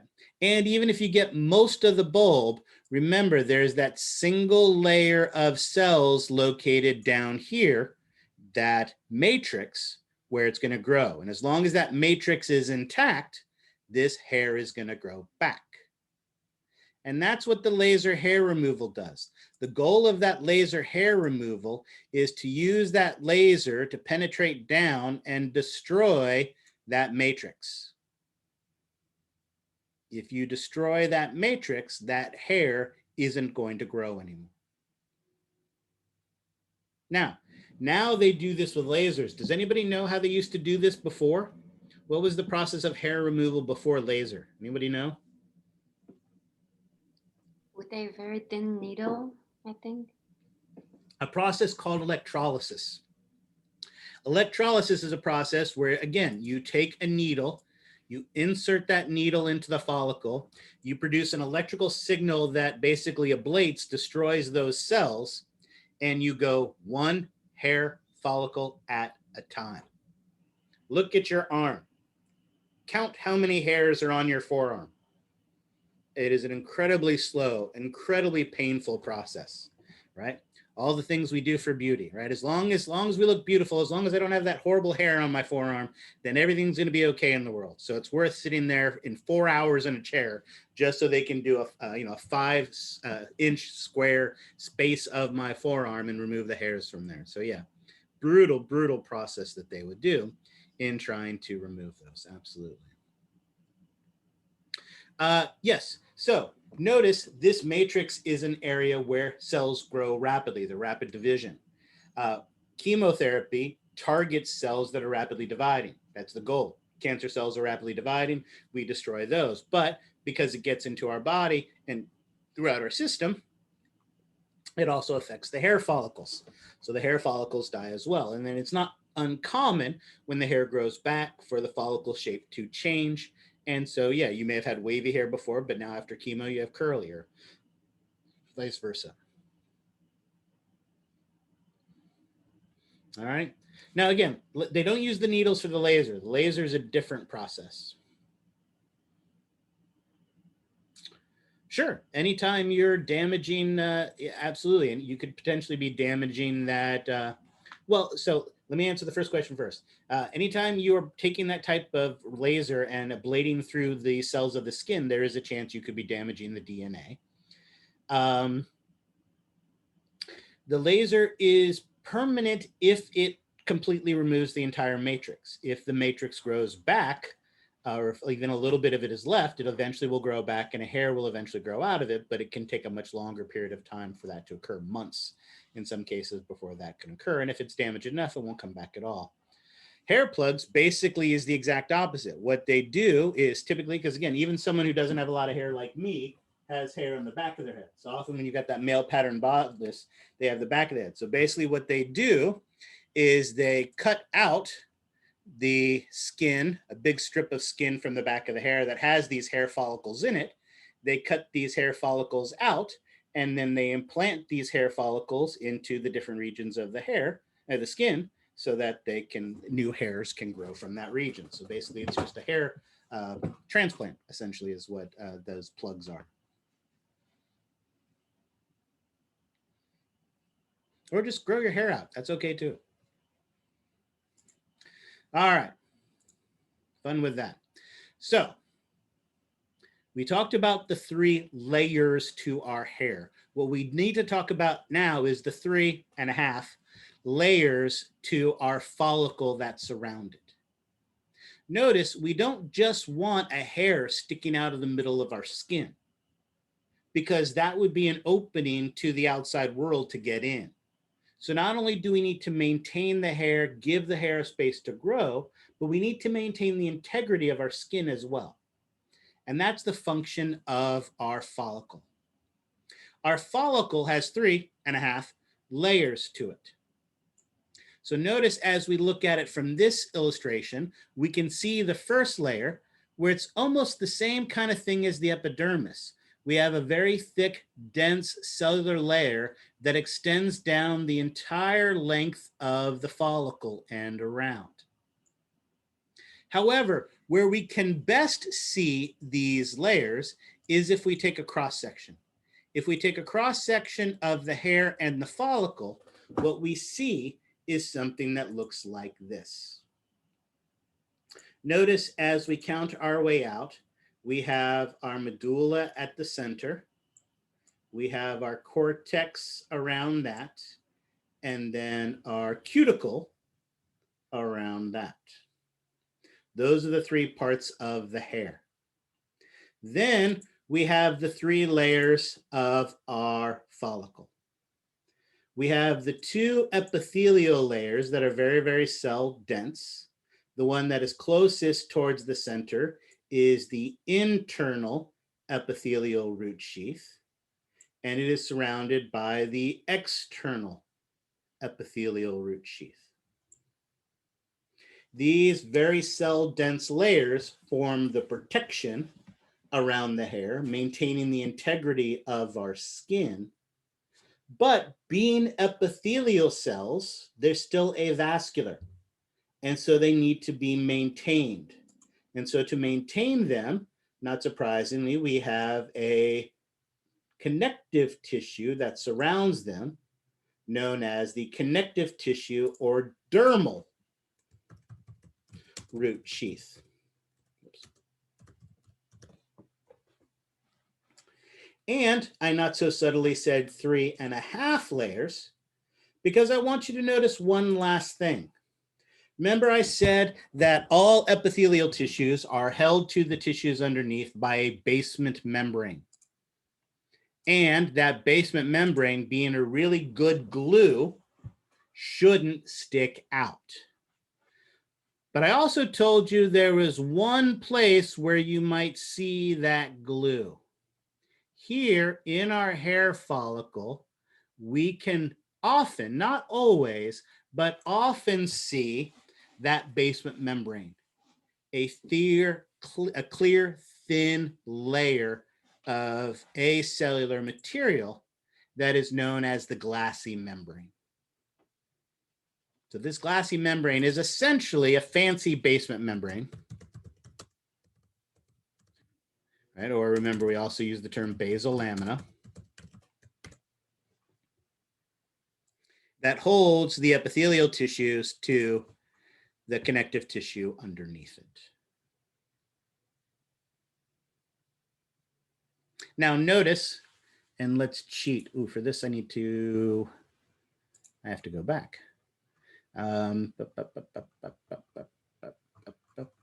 Bingo. All right, excellent. Remember here, we were focused on the gland, but now we get a chance to look at the follicle. Obviously, we don't have the medulla. We don't have the cortex. We don't have the cuticle. There is no hair here, but we can see the other layers.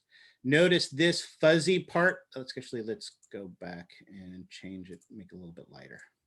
This kind of reddish fuzzy part there that's more prevalent here, not as easy to see down at this part, but very obvious up here. That would be the internal epithelial root sheath.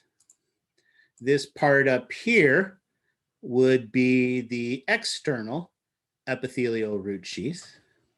Notice right outside that is this very clear layer. This very clear layer is that glassy membrane that we see there. And then this part with all the fibers in it, this part here, is that connective tissue or dermal root sheath. That looks a lot like the dermis that surrounds it, because that's what it is. It's a portion of the dermis that surrounds it and forms the follicle.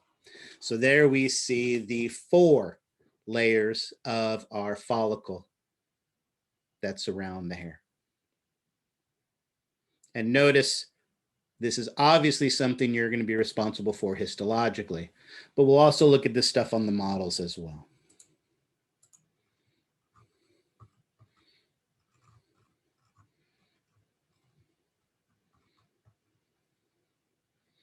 All right. Couple more quick things about the hair, and then we're done with this, and then we'll look at our models for a second. Associated with the hair, as someone mentioned earlier originally, is our erector pili muscle. Erector pili muscle is a bundle of muscle that connects the follicle basically to the epidermis.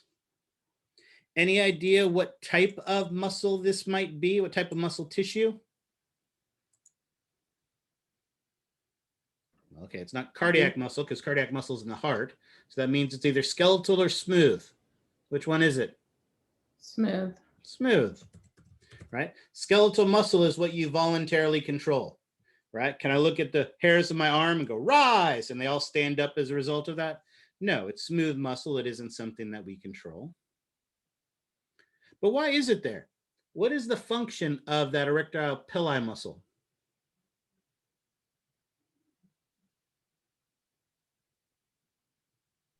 Goosebumps. Excellent, right? When it pulls on the hair, it makes the hair stand up. And as it bunches up to do that, you're absolutely correct. It basically forms a bulge underneath the skin that we call a goosebump. And when does your hair stand up? When do we get goosebumps? When you're cold. When you're cold or Scared. Scared. Again, think of this from an evolutionary standpoint. If you're a cat and that cat gets scared, what does your cat do when it gets scared? It puffs up. Right. Or It arches arches its back and it makes its hair stand up so it looks bigger and scarier. Right? Is that what happens to you? You're taking your young man out on a date, and as you're walking out of the theater, someone with a gun pulls you over and asks you for your money, and your hair stands up on end and you look bigger and he gets scared and runs away. Okay, maybe not, but that's how it works. Or when we're cold. Again, think of Alaskan Huskies. Or better yet, think of a scuba suit. Anybody here gone scuba diving before? I have. Excellent. I have to. When you put on the scuba suit, is the goal of that scuba suit to keep you dry? No. No, in fact, you put water inside the scuba suit, right? Yeah, and Yeah. your body warms up the water Exactly. around your skin, and it keeps you warm. If you're not wearing the bodysuit, then what happens is the water flows by, steals your heat, and runs away with it. But by putting the scuba suit on, you can put water that stays next to your skin, and so when it steals the heat, it keeps that heat close. And that's exactly what a husky does, right? Basically, it makes its hair stand up, catching air, keeping that air close to the body and keeping you warm. And again, at least that's the idea. You step outside naked to get the newspaper and get locked outside. Do your hairs suddenly stand up on end and you're not cold anymore? No, of course not. But these characteristics, these evolutionary processes are still in place. All right, so they're still there, they're still in place.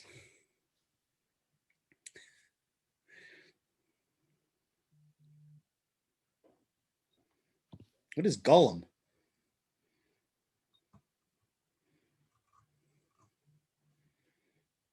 Is that an evil eel? I don't know. I don't get that reference. Excellent. All right. So when we get scared, when we get cold, our hairs stand up on end. Now, obviously, they don't serve that same function for us. But notice also, they surround our sebaceous glands. So when they contract, it actually helps to express our sebum. So while they don't serve that pump, oh, okay, that Gollum. All right. He didn't eat it exactly. It was, well, actually, it was a river, I think, more than yeah, exactly, than the ocean. But I get the reference now. Okay, excellent. Point being, it does still serve some function by helping in the expression of our sebum. The other structure that we haven't talked about yet is around the base of our follicle are these hair root plexus. A plexus is the name for an elaborate network of nerves. And these wrap around the hair follicle at the bulb, which is ironic. It wraps around the bulb, but it's the hair root plexus. But again, anatomists hate you. What is the function of this hair root plexus?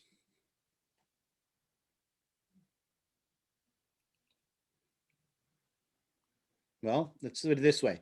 If you were sitting here listening to the lecture and the 2-year-old you're supposed to be keeping an eye on while you're listening to lecture were to come up and with a pencil flick one of the hairs on your arm, would you be aware of it? Or if they grabbed a hair off your head and pulled it out, would you be aware of that? Yes. Yes. Yeah.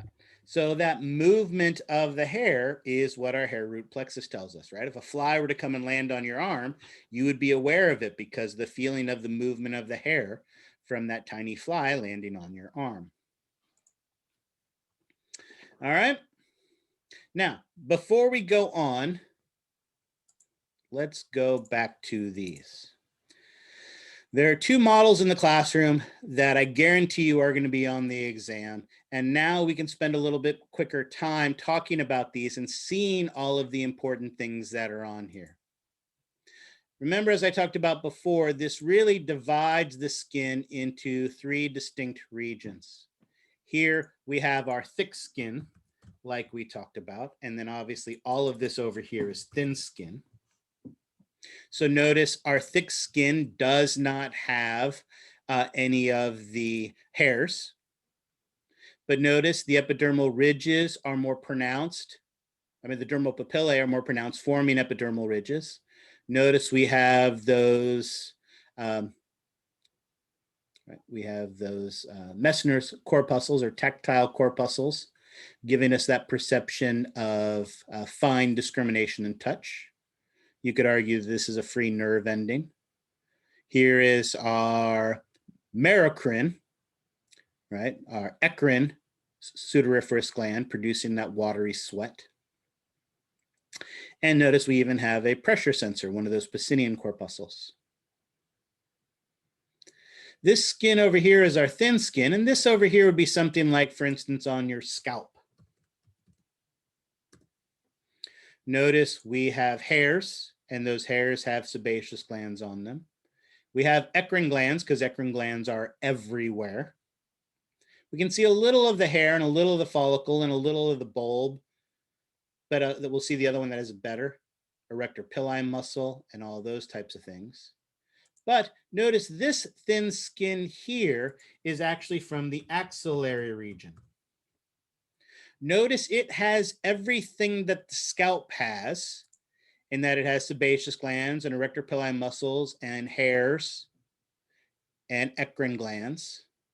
But notice it also has this coiled tubular gland with a massive lumen that is connecting to the follicle of a hair. This is that apocrine sweat gland. So notice here in our axillary region, we have eccrine, epicrine, and sebaceous. The rest of the thin skin just has sebaceous and eccrine, and thick skin just has eccrine. Notice also, if we go back to our modules, clear that. Skin model 2.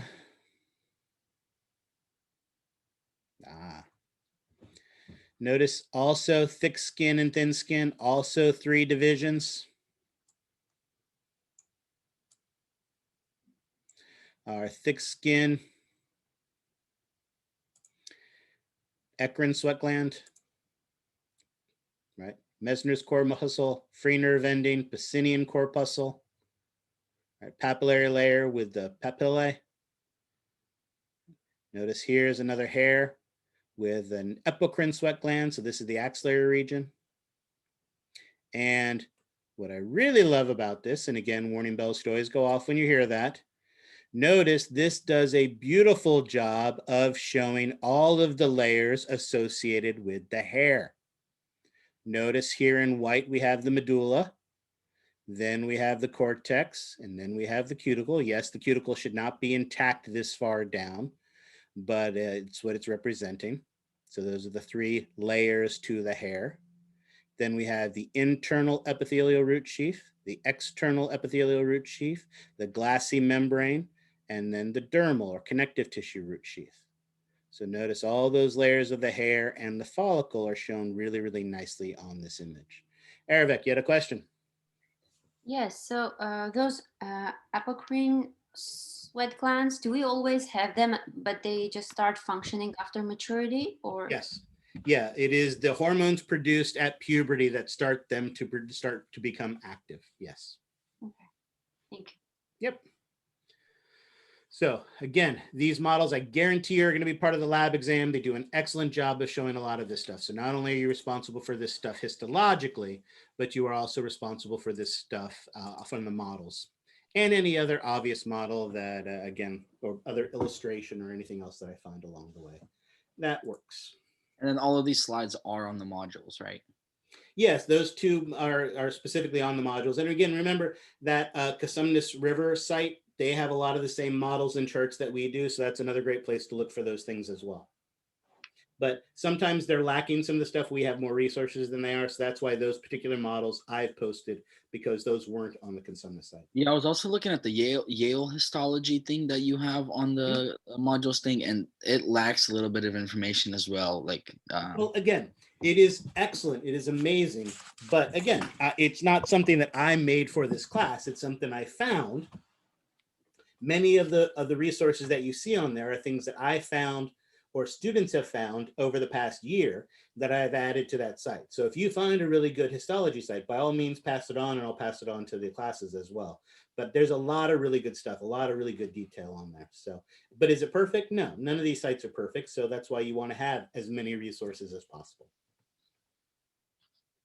All right, stop me if you've heard this story before. We have a single layer of rapidly dividing cells that produce new cells and push the old cells up as they go. As the old cells move away, they fill themselves up with keratin, harden, and die until they reach the top, at which point you chew them off, right? The same way our skin grows, the same way our hair grows is the exact same way that our nail grows. All 3 grow the exact same way, all right? Again, we have a layer of rapidly dividing cells known as the nail matrix that produces the cells. The nail root is the part where the keratin is not fully formed. And once the keratin fully forms and hardens, then we have the nail body until it gets out to the edge that you chew on, which is, of course, the free edge. All right. Demetria, yes. at what point in the finger does it turn like I guess straight? Because I know it goes up. You know, your skin layers, if you're looking at it, Yeah, I think it would make sense better with the camera. If you can like add it like this, it grows out this way. You said the keratin pushes up this way. At one point, does it start pushing it this way out towards the fingertips? Well, I think, are you talking about the nail or are you talking about the skin? The nail and the skin. So we were just learning that in our regular skin, it pushes it up straight up like this, the way that we would look at it. But Yeah. at what point does it switch from pushing it out the side like this? Well, so for our skin, the skin here is still pushing in all of the directions, basically perpendicular to the surface. The nail is the one, because of the way the matrix is angled, it grows outward along the surface. So it's the nail So specifically. right behind the nail is where it starts to do that. Yes, it's matrix. The matrix is where it grows from, right? Back in 3rd grade, I lived back east, grew up back east, and I was carrying some logs up from our basement for the fire and fell, and a log smashed my thumb between the log and the stair. As a result of that, the damage of my nail actually fell off, but the matrix was still intact, so the nail grew back. My wife's best friend has twins, and she was getting her twins in the car, and one of them happened to have their finger outside the car when she closed the door, and she closed the door of the car on the kid's pinky finger. Her nail matrix was destroyed. So guess what happened? The nail never grew back. Her pinky nail never grew back. Right? But on the bright side, she can now easily tell the twins apart. All right? So, true story. I don't make these up. So as long as that matrix is intact, it will grow outward. Right? Now, there are a couple interesting characteristics. One of them, notice how thick the matrix is. And again, the matrix is epithelial cells, where the epithelial cells are avascular. So notice one of the things as you look at the nail from the top, there's this little half moon shaped region known as the lanula. And that is the area where the matrix is so thick that there's really not a lot of blood vessels underneath it. So you can't really see the blood supply, and that's why it's clear, right? And again, you know that if you squeeze your finger and look at it, you see the whole thing goes white and then the color comes back because blood is what's causing that color. That area doesn't have color, that half moon shaped region doesn't have color because of the thick matrix underneath it. Yeah, as long as the matrix is intact, it will grow back, absolutely. All right, the last thing I want to point out is there are 2 important anchor points for the nail. Folds of skin that help to attach the nail in place. One is proximal, and as someone already pointed out, it is what commonly is referred to as the cuticle. Of course, we will use the appropriate anatomical term, which is the eponychium. And the other is distal, underneath the nail, what is commonly referred to as the nail bed, but which we appropriately will use the appropriate anatomical terms, hyponychium. If you use nail bed or cuticle on the exam, I will mark it wrong. No partial credit even. Use the appropriate terms, eponychium, hyponychium, for these 2 attachment points. These help to seal and provide the protection around the nails, keeping them intact, right? Many, many years ago, one of the things that people would often do is they would have their cuticles cut off. Because if you cut off the cuticle, then you had a much larger surface to your nail that you could paint and make it look all pretty. The problem is it dramatically increases the likelihood of infection because it's opening up your skin to the outside world. So it doesn't do you any good to have a nice, big, pretty, long nail if the rest of your finger gets infected as a result of it. All right. And so that is the nail. Questions on that? All right, perfect. Doop, doop, doop, doop, doop. All right, excellent. With that, that is all of the anatomy we need to talk about. Don't bite your cuticles either. We've talked about the anatomy. We've talked some physiology along the way, but there's some other stuff that we need to cover as well. So the good news is some of this is going to be synthesizing information we've already talked about. but there is some new stuff we need to add to it as well. But again, this is a good stopping point. Let's go ahead and take our second break here. We'll take another 15-minute break. It looks like it's 2:48, so let's start back at, we'll call it 3:02. So at 3:02,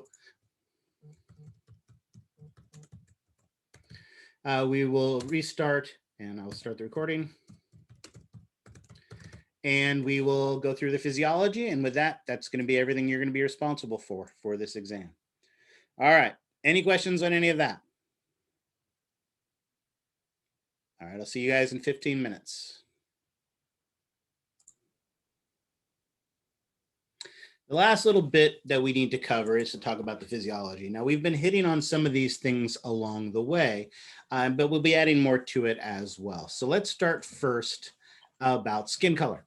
You guys already had an activity talking about some of this. And one of the things that we've talked about already is that color variations of our skin are primarily due to not just one, but 3 different pigments. Now, what's the obvious one that so far we spent the most time talking about?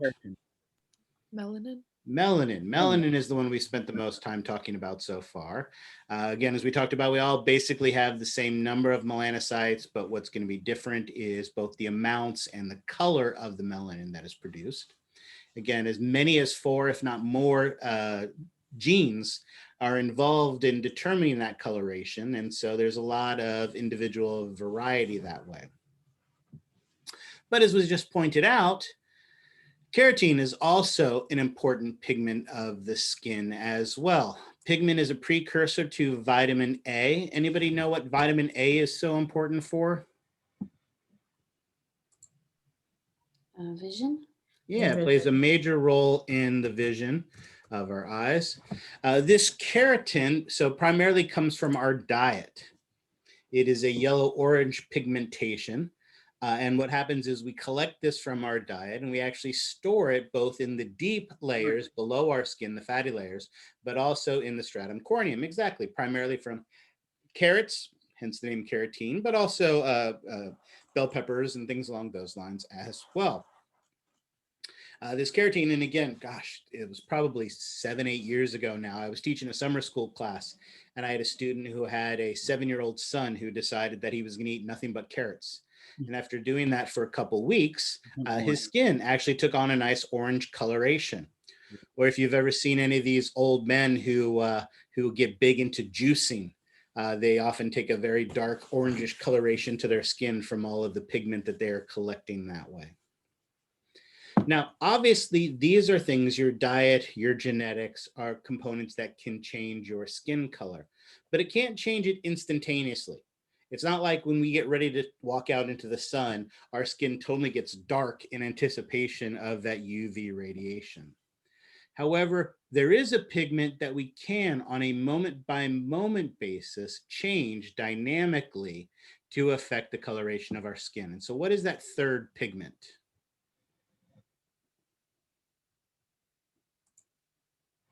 This is one of those that I know you know, even if you don't know, you know it. Are they like in the eye or something? Close, but again, there is definitely pigment in our eyes, giving our eyes color. But again, is that something you can change at a moment's notice? No. Well, again, this is easier when we're in the classroom. So yeah, there you go, the pink or red coloration, Daniel. So let's say like we do this group presentation in the classroom as well as we're going to do it online. And so if you were standing in front of the classroom presenting your bone next week and your pants fell down, would there be a change in the coloration of your skin? Yeah, where does that pink-red color come from? Blood. Yeah, and more specifically, the protein hemoglobin. Hemoglobin is that red pigment, that protein in the red blood cells that stores the iron and gives it the red coloration. Some people's blood vessels look closer to the surface, so they have more of a reddish hue. Some people's blood vessels are a little deeper, so they have more of a whitish or bluish hue. But these blood vessels are dynamic. When they dilate, they can bring a large amount of blood to the surface, right? When they constrict, they can bring it away. So the nice thing about hemoglobin is we can see instant dynamic changes in the skin color. And this is important because skin color can be a strong indication of what's going on in the body. let's talk about some obvious examples. What color is your skin if you're cyanotic? Blue. Right, a blue coloration. That blue coloration typically comes from two things. Either the blood is drawing away from your skin because it's trying to keep the heat close to the core of your body because you're getting cold, or it could be because someone's holding a bag over your head, right? And you're not able to get the oxygen. It's that oxygen binding to the hemoglobin that gives the red color. And if oxygen levels go down, then you can take on a bluish coloration. So blue coloration, especially places like the lips or the nail beds, can be an indication of poor blood flow or poor oxygenation of the blood. Conversely, what color is the skin if you're erythemic? Red. Red. Again, I know as we look outside, it's not likely to happen, but eventually the sun will come out and things will warm up again. And when your significant other gets her next or his next suntan or sunburn, I should say, what I want you to do is walk up to them and put your hand very firmly against the surface of their skin. When you pull it away, what you'll see is a big white handprint, because that red coloration of the skin is due to the congestion of blood. So when you push on that area, the blood goes out of the area, it becomes white, and then the blood rushes all back into the area. Do it 3 or 4 times, and I'm sure they won't mind. Or maybe they will mind and they'll slap you, in which case that inflammation causes a congestion of blood in that area, and you have a nice big red handprint on your face. So that red color comes from a congestion of blood in that area, like a burn or an injury. What color is the skin if you're jaundice? Yellow. Yellow. Why? Because your liver isn't processing correctly. What isn't it processing? You're absolutely correct. Anyone know what it is? What particular protein that is not being processed properly? Is it There you bilirubin? go. Bilirubin, absolutely. One of the things we've mentioned is, these first two have to do with our red blood cells. Red blood cells are basically big bags of hemoglobin, and a red blood cell only lasts about 100 days, 100 to 20 to about 100 days. So they're constantly being broken down. And as they're being broken down and we're breaking down that hemoglobin gets broken down into bilirubin. And one of the jobs of the liver is to help to break down that bilirubin. Bilirubin is typically further broken down into what we call urobilin. Urobilin is a yellow pigment that actually colors our urine. And it is also broken down into stercobilin, which is a brown pigment that is released in our feces. So when we break down our red blood cells, it colors our urine, it colors our feces, and used to make bile and all these things. Well, what happens is if your liver is not functioning properly, it doesn't break down the bilirubin properly. And that bilirubin increases in the blood and causes a yellow coloration that can especially be seen in the sclera of the eyes or the lips or places along those lines as well. Go ahead. Sorry, that's a weird question. Would that turn your feces yellow as well? It wouldn't turn your feces yellow. Your feces might take on more of a brown pigmentation, deeper brown. But where you would really see it is if we have excess bilirubin, we'll actually start to express some of it on our urine. So your urine will actually take on a much darker yellowish coloration or even orangish coloration as a result of that as well. So it won't affect the feces as much as it will affect your urine. So go ahead. In like an alcoholic, I'm just thinking of a situation I was in the other day. If a person is specifically more jaundice, they are a known alcoholic. Are they jaundice because their liver isn't processing the alcohol? And they're jaundiced. So they're jaundiced because the liver isn't functioning properly and breaking down the bilirubin. Now, absolutely, one of the causes of that can be alcohol. Alcohol damages the liver and causes the liver to become less functional. So Okay. yes, abusing alcohol damages the liver, and then the liver can't break down bilirubin. However, and again, very common in alcoholism, but where else is it fairly common to see jaundice? In babies. Baby. In babies, absolutely. Current studies show as many as 1 out of every 3 babies can show some level of jaundice. It's very common. The reason for this is our embryonic blood has a lot more red blood cells in it than our normal adult mature blood does. So at the time of birth, a large number of those red blood cells are broken down. And if the liver isn't fully functional yet, it can't keep up with that massive decrease in red blood cells. And so the baby can get jaundice. It follows a fairly typical pattern. And as long as it follows that pattern, everything is okay. But if it goes too high or stays elevated for a long period of time, it becomes a serious issue because bilirubin can actually affect neural development. So too much bilirubin can cause damage to neurodevelopment. Earwax, I'll get to your question in just a second. Let me just finish this. So what do we do? That baby has jaundice, the level's not coming down. What do we do? You put them under a light. Yeah, absolutely. Well, again, what grandma used to do is put baby in the windowsill. Not like out on the windowsill, but in front of a window with a nice diffuse curtain in front of it. And of course, if you go to the NICU, you don't see rows and rows of windowsills that you can put babies in, but instead they use UV blankets or UV lights. And what those do is they, excuse me, they help to convert the bilirubin into a more easily broken down form. All right, Earwax, your question, what is it? So I had a question about the bruise. This type study changes its colors. First it's red, then blue, I think yellow, then greenish. Are those different pigments or? Great question. It's not so much a different pigment, but as the red blood cells are broken down and there are fewer and fewer of them, then yes, as it's starting to get broken down and the bilirubin gets broken down, it does go from more of a reddish to a purple to, like you said, to like a greenish or an orange or a yellowish color as those red blood cells are being broken down. And part of that breaking down is breaking it down into bilirubin. So that is why you will see in an older bruise more of that yellowish and greenish color to it as more and more of that bilirubin is broken down. Yep, absolutely. Okay, thank you. Excellent.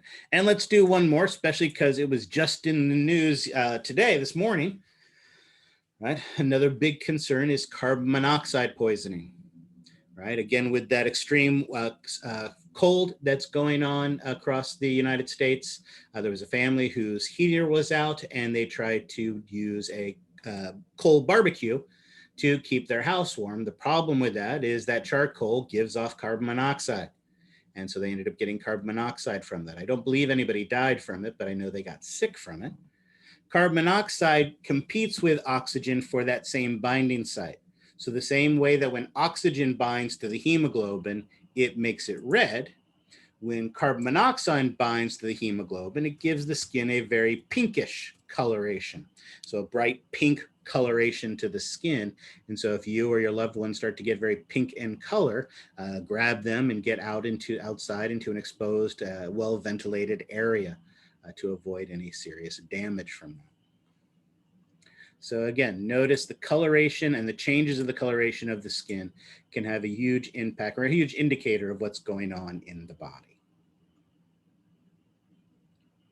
All right. Another important function of the skin, as we talked about, is thermal regulation. What are the ways that the skin helps us to regulate our body temperature?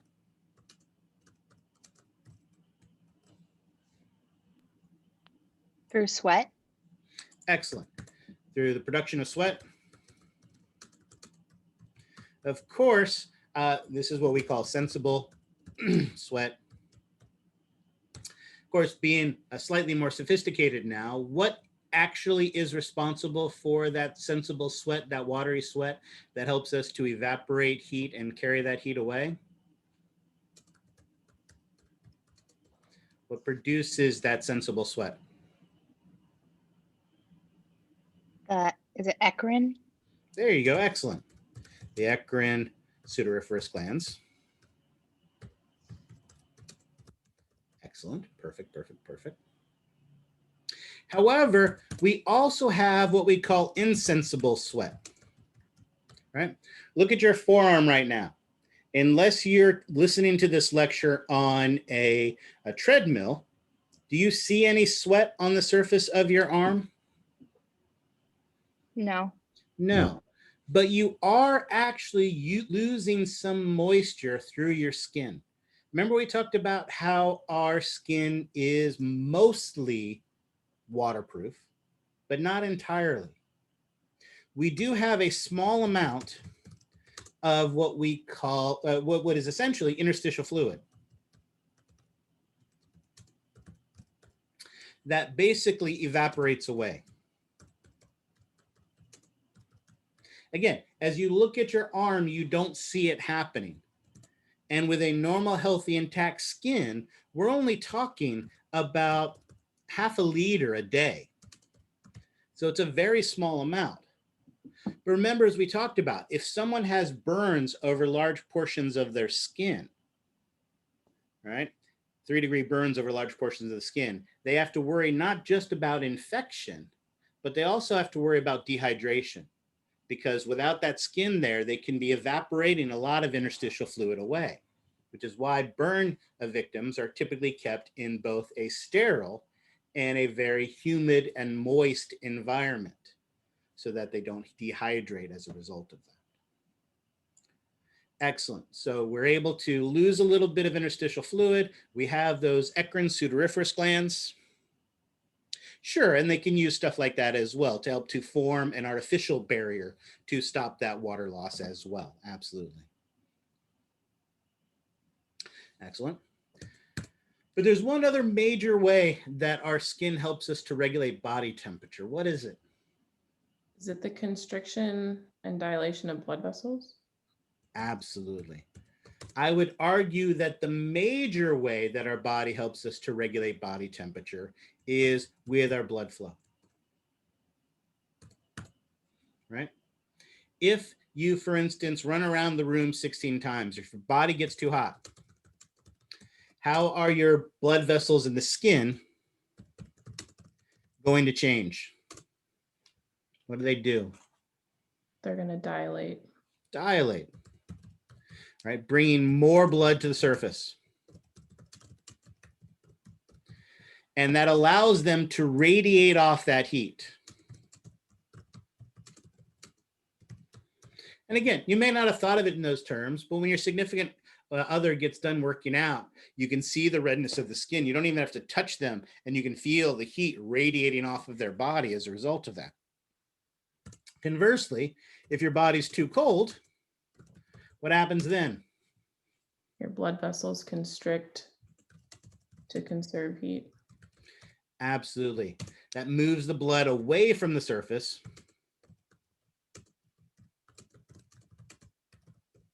to conserve the heat, to bring the heat down to the core of the body, which is great for protecting things like your liver and your stomach and your heart. However, if you're exposed to the cold for a really long period of time, then those extremities, like the tip of your nose or your ears or your fingertips, all that blood and all that warmth is being pulled away from them. And not only are they not getting warmth anymore, but they're not getting as much oxygen and nutrients. So what ends up happening to that skin?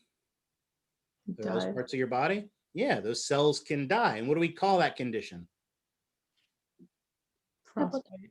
Frostbite, absolutely. That frostbite can occur. And typically it's small, extreme, distal structures where we have to worry about that. Awesome, awesome, awesome. So there you go.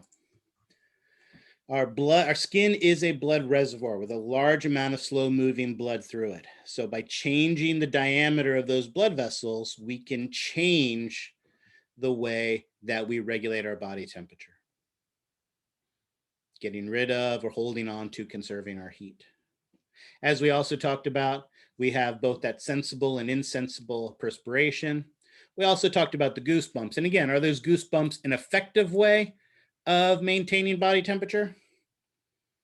No, but it is something that happens when we get cold. Of course, notice what's not on this list. Don't we shiver to help us to maintain body temperature? Yes, but is that more of your muscles than your skin? Exactly. It's more of your muscles. Absolutely. So we do have other systems that help, like our skeletal muscles, right? Like our adipose. Remember, we talked about our adipose tissue provides insulation, helping us to maintain body temperature. But the skeletal muscle and our adipose, remember, are not a part of our skin. And right now we're just talking about what our skin does to help us to regulate. We're not talking about all the ways to regulate body temperature.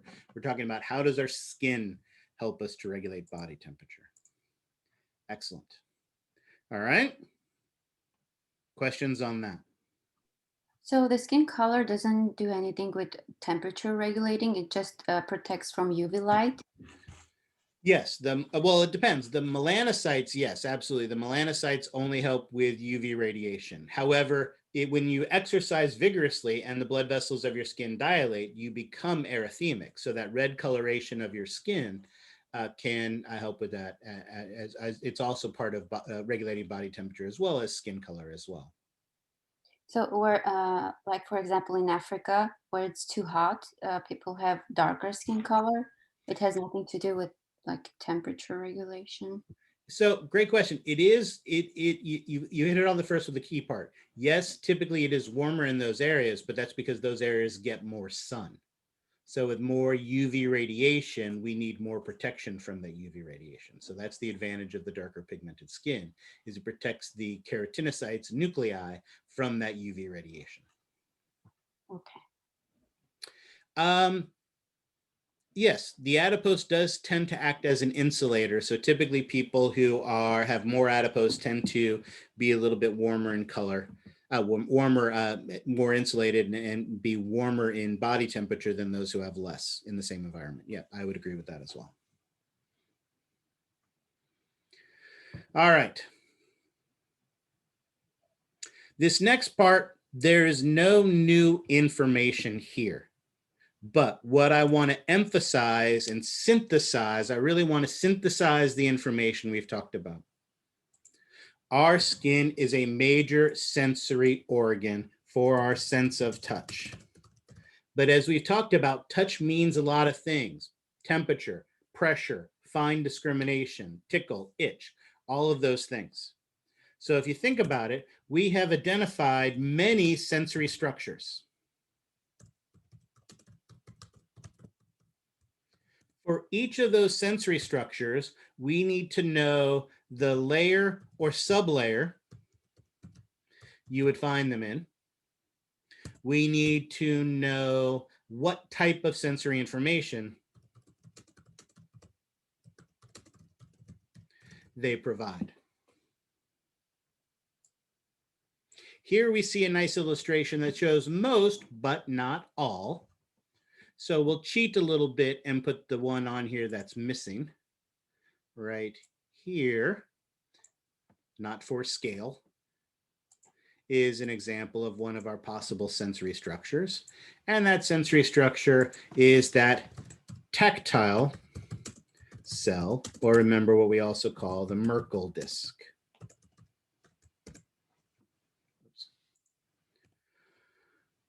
What type, so let's do this first.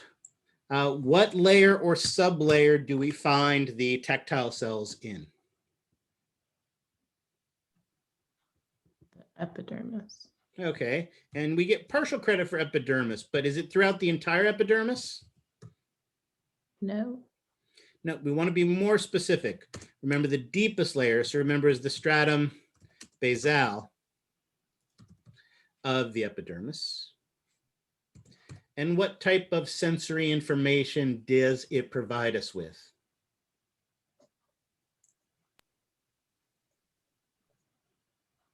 Ooh. Is it pressure? Was it the one that was the pressure? The general one? No, this is the one, the fine discrimination. Right, this is the one that lets us feel the ridges of a dime. And remember also, not only is it in the stratum basal, but were these equally distributed throughout our skin, or where did we have the most of them? Just in palms and soles of our feet. Well, these were the Palms, hands, and soles of feet. No, this one was palms and face. Right? Oh, I appreciate the confusion because there is another tactile sensory structure called the tactile corpuscle. That tactile corpuscle is also called the Messner's corpuscle. Oops. Two ends. Corpuscle. Oops, I'm all over the place. Hold on. Messner's corpuscle, excellent. This one also gave us the fine discrimination. This one was the one that was most in the palms and the soles of our feet. But what layer or specifically sublayer did we find this one in? Papillary layer. Yep. Papillary layer or sublayer of the dermis. And in fact, notice we can see one of those right there.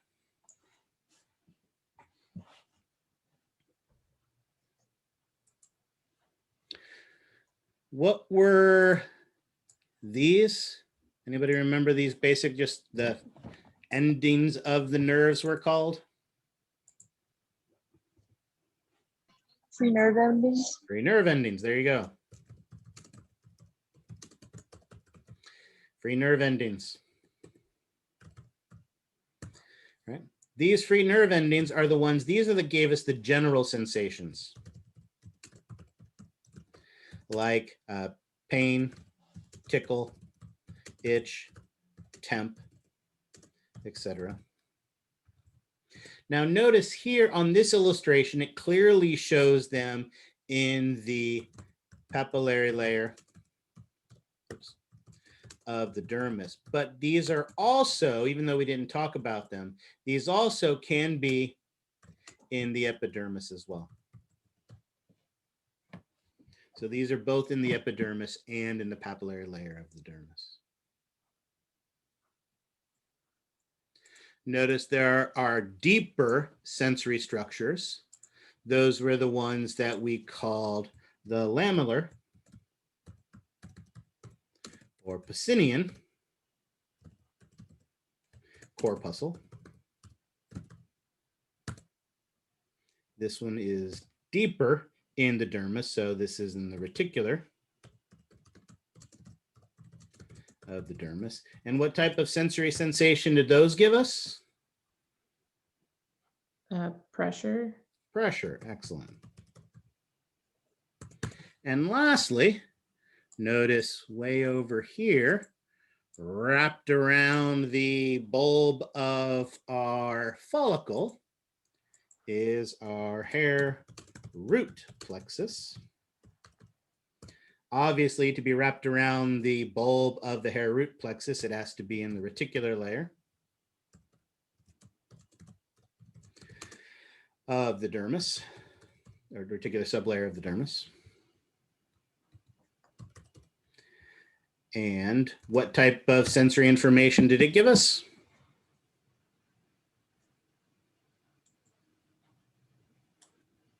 Like movement of the hair. Yeah. Oops. I know all of this is stuff we just covered today, although you should have been looking at this over the weekend. But if you notice, there's really no new information anywhere on here. Probably the only thing, the closest thing to new information is I hadn't told you before that free nerve endings could be found in the epidermis. But if you think about it, every other thing on this list is something we talked about today. So all I've really done here is consolidate the information of all the sensory things that we've talked about, because our skin is such an important sensory structure. All right. Questions on that? All right, remember, complete and utter silence means that Yes, we've completely mastered this information. Please make sure you make the test harder. So just remember that that's what that means when you guys are completely silent. All right, excellent. So we did all that, did that. Excellent. All right. I appreciate that, but there's one last important thing we need to talk about. This important thing that we absolutely positively have to talk about, because not only is this going to be important for the skin, and we're going to talk about it here in the skin, but these growth processes we're going to use for the rest of 430 and all of 431 as well. Well, and that's the nice thing about recording all of this is you do have the chance to go back and look at it again when your brain's a little less fried. And when you do have those questions, email me. I've got office hours tomorrow in the afternoon, and I'm also available by email so that you can do all of that stuff. All right. For a tissue to repair itself, obviously the first thing we have to do is we have to get rid of all the damaged cells in that area and replace those as well. Well, instead of memorizing the cell, again, they're not 7 layers to the hair. There's only 3 layers to the hair and 4 layers to the follicle. So it's not 7 layers to the hair, but break it up. All right. Obviously, to replace that injured tissue, we have to take cells that are already there, divide them, and move them into the area. And we need to control that activity. To control that activity, we need chemical signals, hormones, and growth factors that tell these cells what to do. Now, any tissue in the body, again, we're focusing right now on skin and using skin as our example, but it's important to remember every single tissue in the body is going to repair one of 2 ways. The first way a tissue can repair is a process of regeneration. Regeneration is where you take the damaged tissue and you replace it with the same type of tissue. So you damage skeletal muscle, you replace it with skeletal muscle. You damage an epithelial tissue, you replace it with the epithelial tissue. That is regeneration. Of course, the other healing process is called fibrosis. This is where we take a damaged tissue, and rather than replacing it with the same type of tissue, we replace it with a fibrous connective tissue. So for instance, if you're taking nervous tissue that has been damaged and replacing it with a fibrous connective tissue, is that fibrous connective tissue going to work the same way that the nervous tissue did before? No. No. And so when we're replacing a tissue with a fibrous connective tissue instead, this replaced tissue is commonly referred to as scar tissue, where it can have a different appearance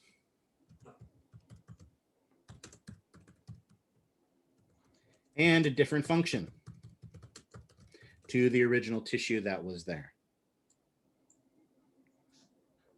So when we have a tissue in the body, any tissue that we have in the body is going to be repaired one of these 2 ways. So how do we decide? Every morning, do we flip a coin? Do Mondays get regeneration and Tuesdays get fibrosis? How do we decide when we have a damaged tissue, which of these 2 ways we're going to heal it? Yeah. Depends on how it was damaged. Okay, so part of it is the severity of the damage. What's the other big factor you think that's going to influence it? The cells that are available. Okay, well, what do you mean by that? I like where you're going with this, but take it the next step out. So those cells are forming tissues, right? Yes. And do you think all tissues are going to heal the same way? No. No, exactly. The 2 main factors that are going to determine which of these processes we use are, yes, the severity of the injury, but also the type of tissue, right? Skin. If I just scratch the surface of my skin with a little minor injury, how is that most likely going to heal? With a scab. Well, okay, true. But so think of it this way. A month later, am I going to be able to see those scratch marks? No. No, because it regenerated. When it replaced the same tissue, it looked the same. However, if I took a cheese grater to my entire arm, is it likely to heal with no scarring from that? No. No. So again, the more severe the injury, the more likely fibrosis is going to occur. Skeletal muscle is another great example. If I'm lifting weights on Monday and I overexert myself and I hurt my bicep brachia a little bit, it, after a couple of days, is going to repair and regenerate itself. But if I have a shark take off my entire shoulder, am I going to be able to replace all of that tissue with the skeletal muscle that I lost?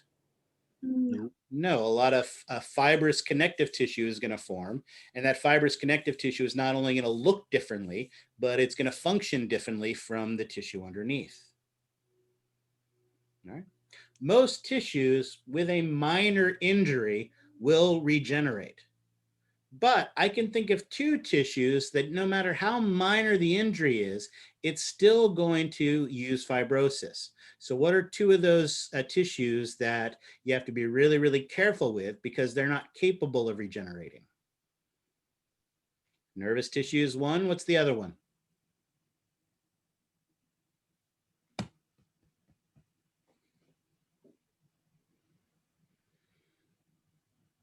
It's another organ. Oh, the heart. The heart. Cardiac muscle, absolutely. Cardiac muscle and nervous tissue pretty much don't regenerate. So that's why we got to be really, really careful about injuring them, about that oxygen carrying capacity and things like that. All right, let's see these two processes in action. Now, again, this is going to be an example of regeneration. Regeneration, remember, is where we replace a tissue with essentially the exact same type of tissue. Our example, since we're talking about the skin is what we're going to use. And this is only going to occur in a very superficial injury, right? Just on the surface. The real key to this is it's superficial. And because it's superficial, the dermis is not involved. Now, one way we know about this is we know the epidermis is avascular. So there's not going to be any bleeding involved in this. However, I may scrape my arm as I fall as I'm rollerblading.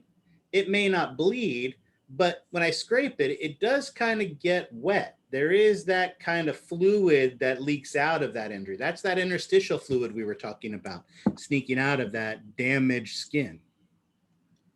So a mild abrasion, a first-degree burn, all of these are examples of superficial injuries that don't involve the dermis, only involve the epidermis, and allow for regeneration. Now, remember, we talked about when we damage the skin, we need chemicals that are going to help us to promote our healing process, and that is going to be the epidermal growth factor. Let's do a really, really simple illustration here. Here is the boundary of my dermis from my epidermis. So way down here is the dermis, and up here is the epidermis, where I've got this injury that's cut through the epidermis, but not the dermis. And we know, and I'm going to cheat, grab this, move that there, grab this, move that there. There we go. Nice big open wound.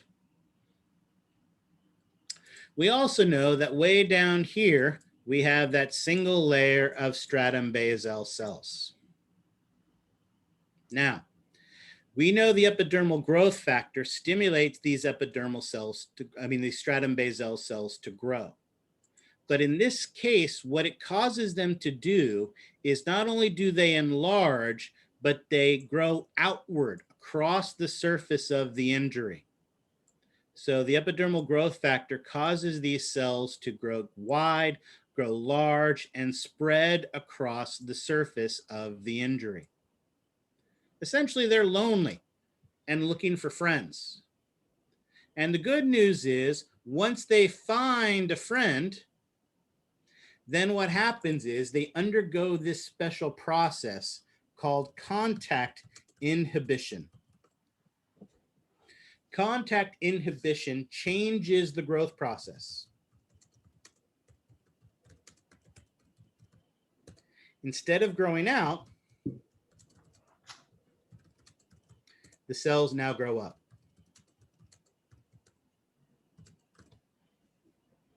So when that contact inhibition occurs, now instead of growing outward, these cells are going to start growing upward. And as they grow upward, they form our Stratum Basal. And from there, they elongate into our Stratum Granulosum. And then they die and become those thin, flat, fused together layers of cells until our entire epidermis has been regenerated. Now, I appreciate that my illustration has done a horrible job of showing this, but we can look at the pretty pictures from your textbook. Again, thanks to that epidermal growth factor, our basal cells enlarge, elongate, and rapidly grow out towards each other, looking for a friend. Once they find that friend, contact inhibition is going to occur, and instead of growing outward, the cells start growing upward.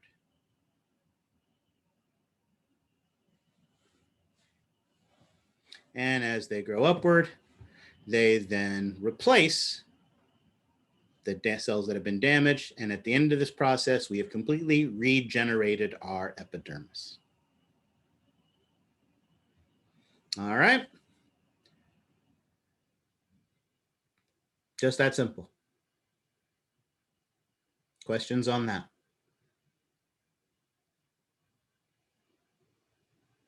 All right. Complete quiet means either A, we've all gone to sleep, or B, I completely understand the information. Please make the exams harder. Excellent. So let's talk about our deep wound healing. With a deep wound, this involves both the dermis and the epidermis. Now, here's the good news. We already know what the epidermis does.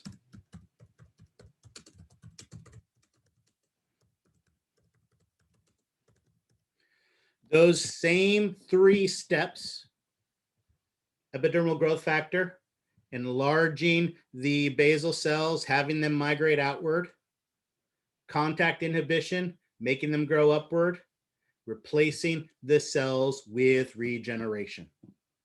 So our epidermis still regrows with regeneration. So again, I'm not going to bother writing that process out again because you'll need to do that on the exam. But what's going to be different about this deep wound is the dermis. The dermis heals via fibrosis.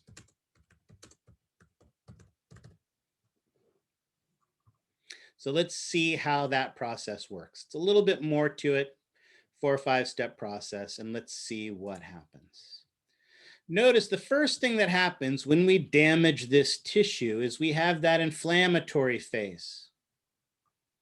Histamine is going to be released by those mast cells and by the dendritic cells. Oops. So those mast cells and dendritic cells are going to release histamine, dilating the blood vessels, bringing more oxygen, bringing more nutrients to the area, and bringing our platelets, bringing our white blood cells. So our white blood cells can protect us from anything harmful that has come into this area. Our platelets can start the clotting process, and then our fibrinogen comes out of solution and we form a big, huge blood clot. The goal of this is to protect ourselves from outside things and to form a barrier for regrowth. So that's going to be our goal. We start with this inflammatory phase, dilating blood vessels, bringing the white blood cells, bringing the platelets, bringing the fibers, stopping the blood loss, protecting us from things that are harmful.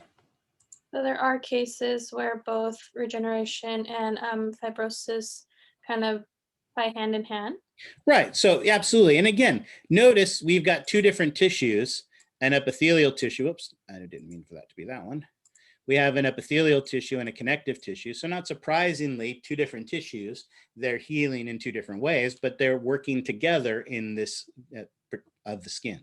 So we're going to actually see both processes occurring here in different locations. Regeneration in the epidermis and fibrosis in the dermis.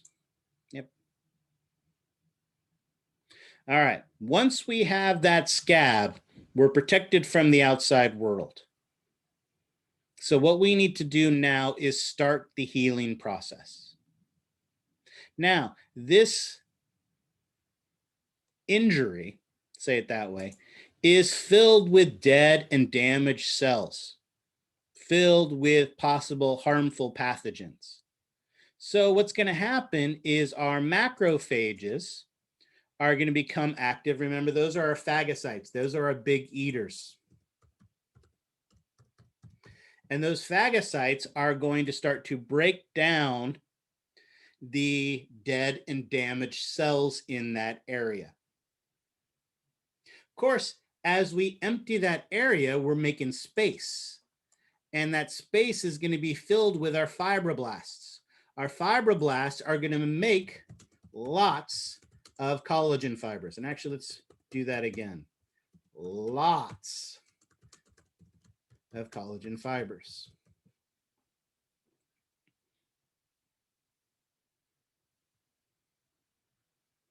Well, so great question. Notice here in this case, this wound is big and open with a lot of space inside of it. When you have a big, huge cut in your skin, does the doctor usually leave it open like this to just fill up with blood and to heal in that way? What does that doctor do instead? He stitches it back together or puts some kind of covering over it. Yeah, he sutures it together in some way, because if you can bring the two pieces of skin together, then there's a lot less space for that healing to occur, and therefore a lot less space for the scar to form. Remember also, if we cut along those cleavage lines with an incision, then that's going to make more likely that the collagen fibers, as they form, the new ones form, they're going to align with the ones that are already there. And so will be less noticeable in that region. Because that is the problem. These fibrocytes make a massive amount of collagen fibers. Now, I'm not going to accuse anyone here of picking a scab, but I'm sure some of you have had a scab before, or have had a kid who's had a scab where the scab actually accidentally got scraped off. When you look at the tissue underneath that scab, does it look like your normal skin? No. No, it's kind of pink and kind of soft and kind of squishy. That new tissue that's forming underneath is what is called granulation tissue. And it's as those macrophages are gobbling up all the dead and damaged cells, and those fibroblasts are making lots of collagen. And so we start to make this soft, squishy tissue in here called granulation tissue. Again, notice I'm not talking about it, but if you have this as an essay question, you absolutely positively have to. Notice our epithelial cells are migrating down the injury, trying to find each other. Right? That epidermal growth factor is making those epithelial cells migrate, trying to find each other as they go through there. This growth process continues. Notice our epithelial tissues have found each other. And so now we're starting to grow upward, regenerating our epithelial tissue. And in the dermis, those fibroblasts are going crazy, making massive, massive amounts of collagen fiber, which is fine, except for it changes the composition of the skin in that area. If we're filling that area with collagen fibers, we don't have time for large blood vessels to grow back into that area, or glands or hairs to grow back into that area. So those types of things that were at that site the hairs, the glands, right, the blood vessels aren't going to be present. And that can change the feel, the look, and the function of the skin in that area. So during this proliferative phase, we are filling this area with massive, massive amounts of collagen fibers. Again, that's why if you close this up, there's less fibers to produce, much less scarring that's going to occur as a result of it. Eventually, all that tissue is replaced. Those collagen fibers tighten. And when those collagen fibers tighten, our epithelial tissue is intact. That scab sloughs off. Our collagen fibers contract. And typically we get that lighter colored scar, primarily lighter in color because of the lack of blood vessels in that area. The lack of blood vessels in the area typically lead to a lighter coloration to that scar that forms. Now, notice one last thing. In most instances, the healing process respects the boundaries of the skin. However, in some individuals, especially those that are darker in pigmentation, that scar tissue can actually expand beyond the boundaries. What do we call that condition where the skin expands beyond the boundaries? Is it a keloid? Exactly. It is a keloid that forms. Absolutely. Why they form is not fully understood. As I mentioned, it is something that is much more common the darker the pigmentation you are. In most cases, it's benign. In rare instances, it can be innervated and can be painful. The problem with it, even if it's painful, is if you try to remove it, then when you cut off that keloid, then obviously it has to heal back and it can cause healing to come back. Some people are hypersensitive to these, right? They get a mosquito bite and they scratch it once and they're going to get a keloid that forms from something like that. They have to be very careful about surgeries and acne. Extreme acne can cause some of these keloid formations. So it can be dangerous isn't the right word, but definitely a concern. Absolutely. That just I'm sorry? That just varies from like person to person, right? Like you said, there's no my understanding, and again, that dermatology is not my area of expertise. My understanding is we don't understand the cause of keloid formation, but there is a strong correlation with a darker pigmented skin being more likely to cause keloids. But I don't know why that is. That doesn't mean that nobody knows. There may be somebody who knows. It's not my area of expertise, but I'm not aware of a rationale as to why it happens. Well, collagen piercings, remember, as we talked about, collagen itself doesn't heal easily. So with those the cartilage piercings, you have to be careful about piercing that cartilage because you can get like the cauliflower ear from the repetitive damage and the slow healing process from that. Are we on time? Excellent. All right. With that, that is everything that I wanted to talk about. I wanted to talk about burns, and I wanted to talk about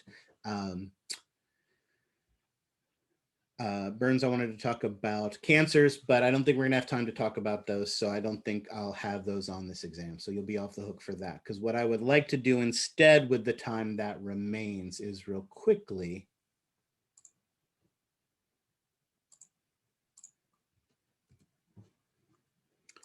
go back to some of the stuff we were looking at before.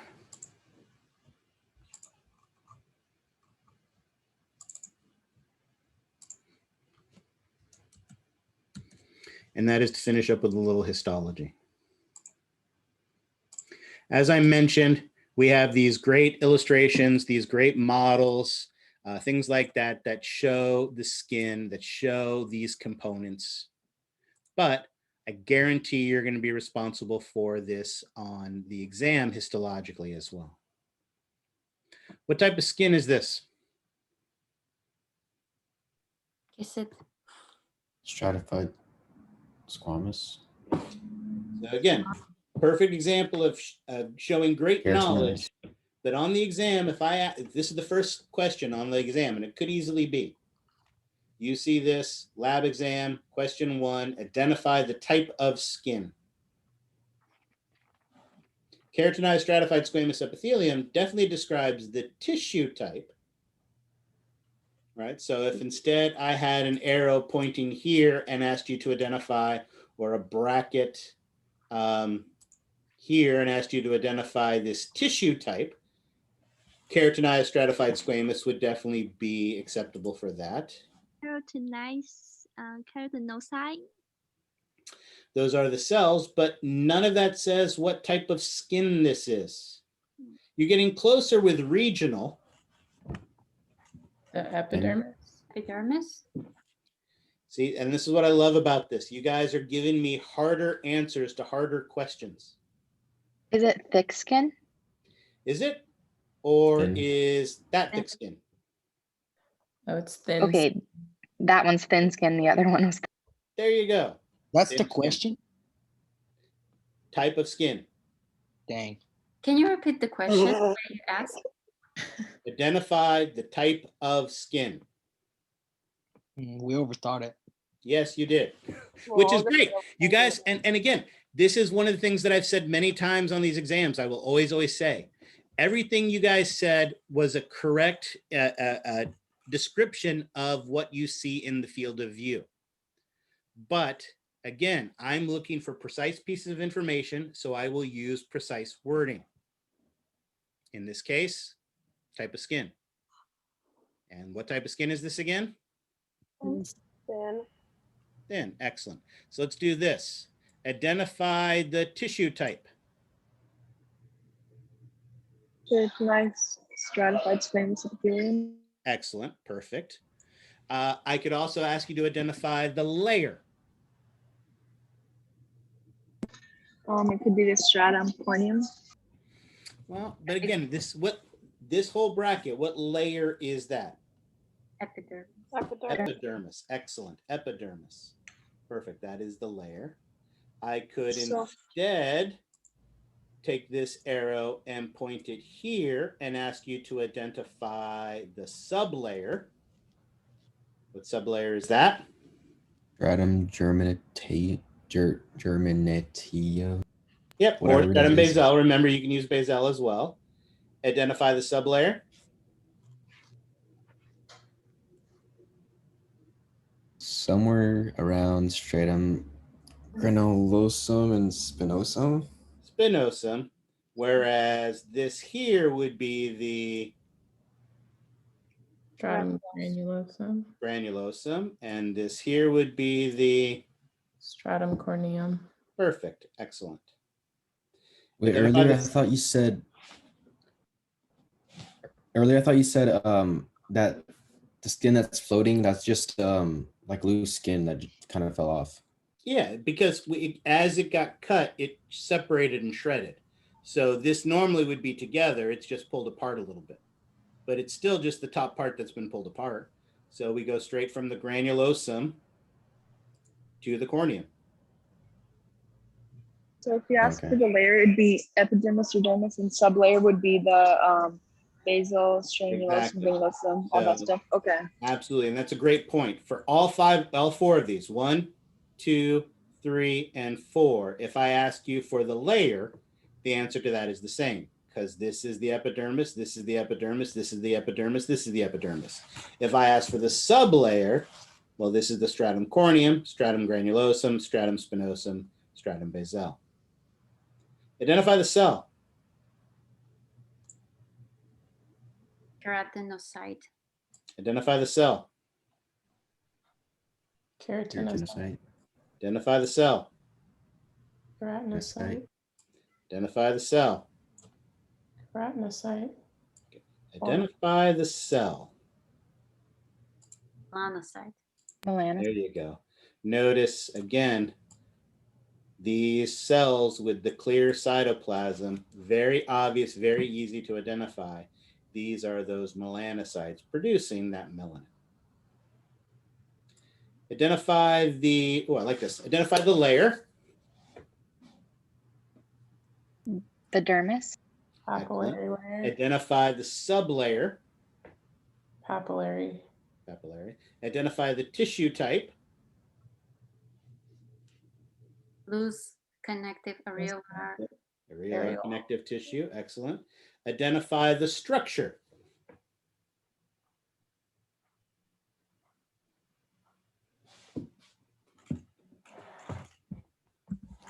ground substance? Is that a structure or no?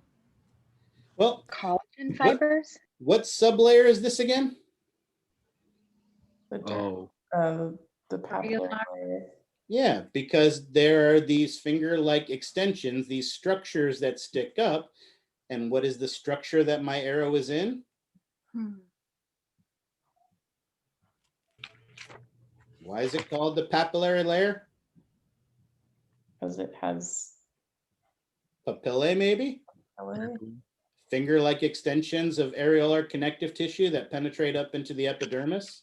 Well, isn't that the structure that I'm pointing at? Yeah, this is a papilla. And we can barely see it with this one, but if I was down here instead, identify the layer, Dermis. identify the sublayer, Reticular. identify the tissue type. Dense, irregular. Excellent. Identify the linear structure. No. Reticular fiber. No, collagen. Remember, in the dense irregular, it's primarily collagen. Excellent. Identify the type of skin. thick. There you go. See how much easier that question is when you actually understand? Awesome. Absolutely. Identify the layer. Dermis. Epidermis. Epidermis. Right. Identify the layer. The Dermis. dermis. Dermis. Excellent. Here, let's actually do this. Identify the, here, we'll do it on this, we'll do it here because it's a little easier to see. Identify the layer, pardon me, sublayer. Stratum Basal. Sublayer. Stratum Spinosum. Sublayer. Stratified Granulosum. Granulosum. Sublayer. Stratified. Ranus. Stratum corneum. Basal. No, Lucidum. Lucidum. There you go. Remember, this is thick skin, so this one has the stratum lucidum, and then all of this up here is the Stratum corneum. stratum corneum. Where's one location where you would find this skin? On your heel. Yeah, heel would be fine. Palms of the hands, soles of the feet, heel, something like that. Excellent. Cell. Keratinized stratified squamous epithelial. Cell. Oh, keratinocyte. Tissue type. What would your answer be? Keratinized stratified squamous epithelial. Excellent. Notice in our thick skin how much more prominent these structures are. Identify that structure. The dermal papillae. Excellent. Identify the layer. The dermis. Identify the sublayer. Papillar. Identify the tissue type. Loose connective. Again, be more specific. Areolar. Loose is, remember, so adipose is loose, reticular is loose. We want to be specific. So areolar connective tissue. Okay. Excellent. See how that works? Simple, simple. Oh, identify the membrane. Mucosal. Oh, cutaneous. Cutaneous. Identify the membrane. Who's the other one? Cutaneous. They're both cutaneous. Our skin, remember, our skins are cutaneous membrane. Your cutaneous membrane is your skin. Excellent. Oh, so much good stuff. Identify the general type of gland.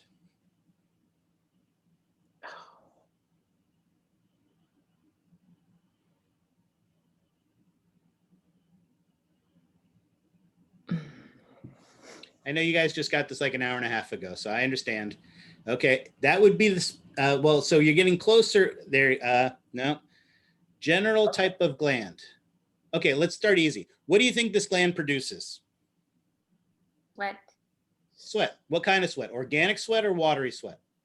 Watery. Watery. Excellent. So we know the function of this. We know it's going to produce watery sweat. So let's work our way back. what specific type of gland produces watery sweat? Eccrine. Eccrine gland. Eccrine, absolutely. Eccrine, which is a specific type of what general type of gland? Maximilian's got it, pseudoriferous. So notice the general type of gland is pseudoriferous. Specific type is eccrine, right? We recognize that, and so we know those two things. And because we know that, you can answer the other three questions. What does it produce? And I know you guys already said it, but tell me again, what does this gland produce? What? Watery sweat. Remember, because it's not the only type of sweat. We want to be specific. Watery sweat. Functional classification, or its mode of secretion? Holocrine. These holocrine or pseudoriferous holocrine? Again, it's a watery sweat. Merocrine. Exocytosis, so it uses the merocrine mode of secretion. And what is its structural classification? Branched, tubulo, coiled. Not branched. Which one's this Simple one? coiled tubular. Simple coiled tubular. Excellent. Notice this one. Some of these answers are the same. What is the general class of this gland?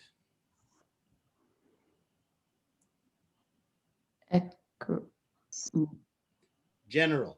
So don't give me the specific, give me the broad category of glands that it falls into. Pseudoriferous. Pseudoriferous, excellent. What specific type of gland is it? Apocrine. Apocrine, excellent. Now remember, right, there you go, perfect. Because this is a pseudoriferous gland, we know all pseudoriferous glands use the eccrine mode of secretion, so that's its functional classification, and structurally it's a simple coiled tube. So those two answers are the same because they're all pseudoriferous glands. However, what substance does this one produce? The other kind of sweat. Organic sweat. Organic sweat. Organic sweat. Excellent. Oh, and two more questions. One region of the body where you would find this one. The axillary region. Axillary, anogenital, right? Buccal, thoracic. One region where you'd find this one. Everywhere. Everywhere, right? This one doesn't have, it's everywhere. We sweat everywhere, absolutely. All right, perfect. And our third gland is here. Now, of course, we see this gland, but we also see this structure down here, which is a dead giveaway, our hair and its follicle. So this one here, what specific type of gland is this? Sebaceous. Sebaceous, absolutely, sebaceous. Substance it produces? Like an oil. We're not going to say like oil. Sebum, sorry. There you go, sebum. Excellent. Mode of secretion or functional classification? Holocrine. There you go. Structural classification? Branched alveolar. Region of the body where you would find this? Anywhere with hair? Yeah, I'd say that. True, It's anywhere like with hair, abdominal but again, muscles. that technically isn't a region. You are absolutely correct that this is going to be any thin skin, any place we find hair. But if I ask you a region, give me one. Scalp, antebrachial region, right? Axillary, anyone, but give me a region, all right? Notice also while we're here, we can go back to this we did before. Identify, so obviously, we can't see the different regions of the hair, but smack dab center of the hair, what layer of the hair is that going to be smack dab at the center? Medulla. And then the outer the outer part of that is the cortex. And the hardened outer shell is the cuticle. All right, then we hit the follicle. The innermost layer of the follicle is the innermost is internal root sheath. So the outer is the external root sheath. And then this part that surrounds it would be the dermal root sheath. Dermal or connective tissue root sheath. Notice this one doesn't have, so remember I said you're not always going to see it, but this one doesn't have it, but there could potentially be a nice clear layer between the two. right? Neither of these really have it on this particular stain. It doesn't show it. So it's not always going to be there. But if we had a glassy membrane, remember it would be here between the external epithelial root sheath and the dermal root sheath. But neither of these have that. Sometimes you'll see it, sometimes you won't. That's why I said 3.5 when we were talking about the follicle. Excellent. Here, notice I like this. This is a close-up of the bulb of our hair. What I like about this is we can see that dermal papillae that sticks out into the hair. This is where the hair matrix would be, where it grows. And notice we can see the medulla, we can see the cortex, and we can see the very beginning of the cuticle starting to form. Remember, it doesn't fully form till further on, but we can see where that collagen is starting to form on the outer surface, forming that cuticle. So we can see that really nice. Remember, this is also where the melanocytes will be that give the hair its color. And then the only other thing that I wanted to show you, just because it's really pretty. What do you think that is? A hair follicle? Not a bad guess. But notice, unlike the hair follicle, there's a lot of layers here. How many layers do you see? A lot. A lot. I don't want to bother counting it. It does look a little like bone, but we haven't gotten to bone yet. Wasn't there something in the skin we talked about that has a lot of layers, kind of look like an onion? Oh, it's the lamellar corpuscle. Yeah, notice this is one of those Pacinian or lamellar corpuscles. As I talked about, remember, as it gets squeezed, those layers stretch, and that is your perception of pressure.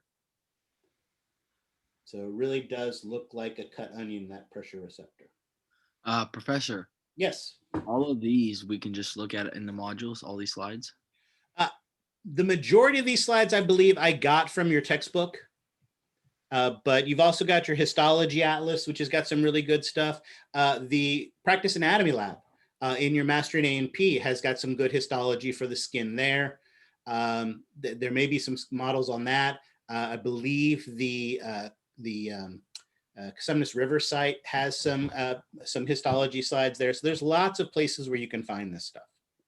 But again, remember, I don't want you to just memorize these images.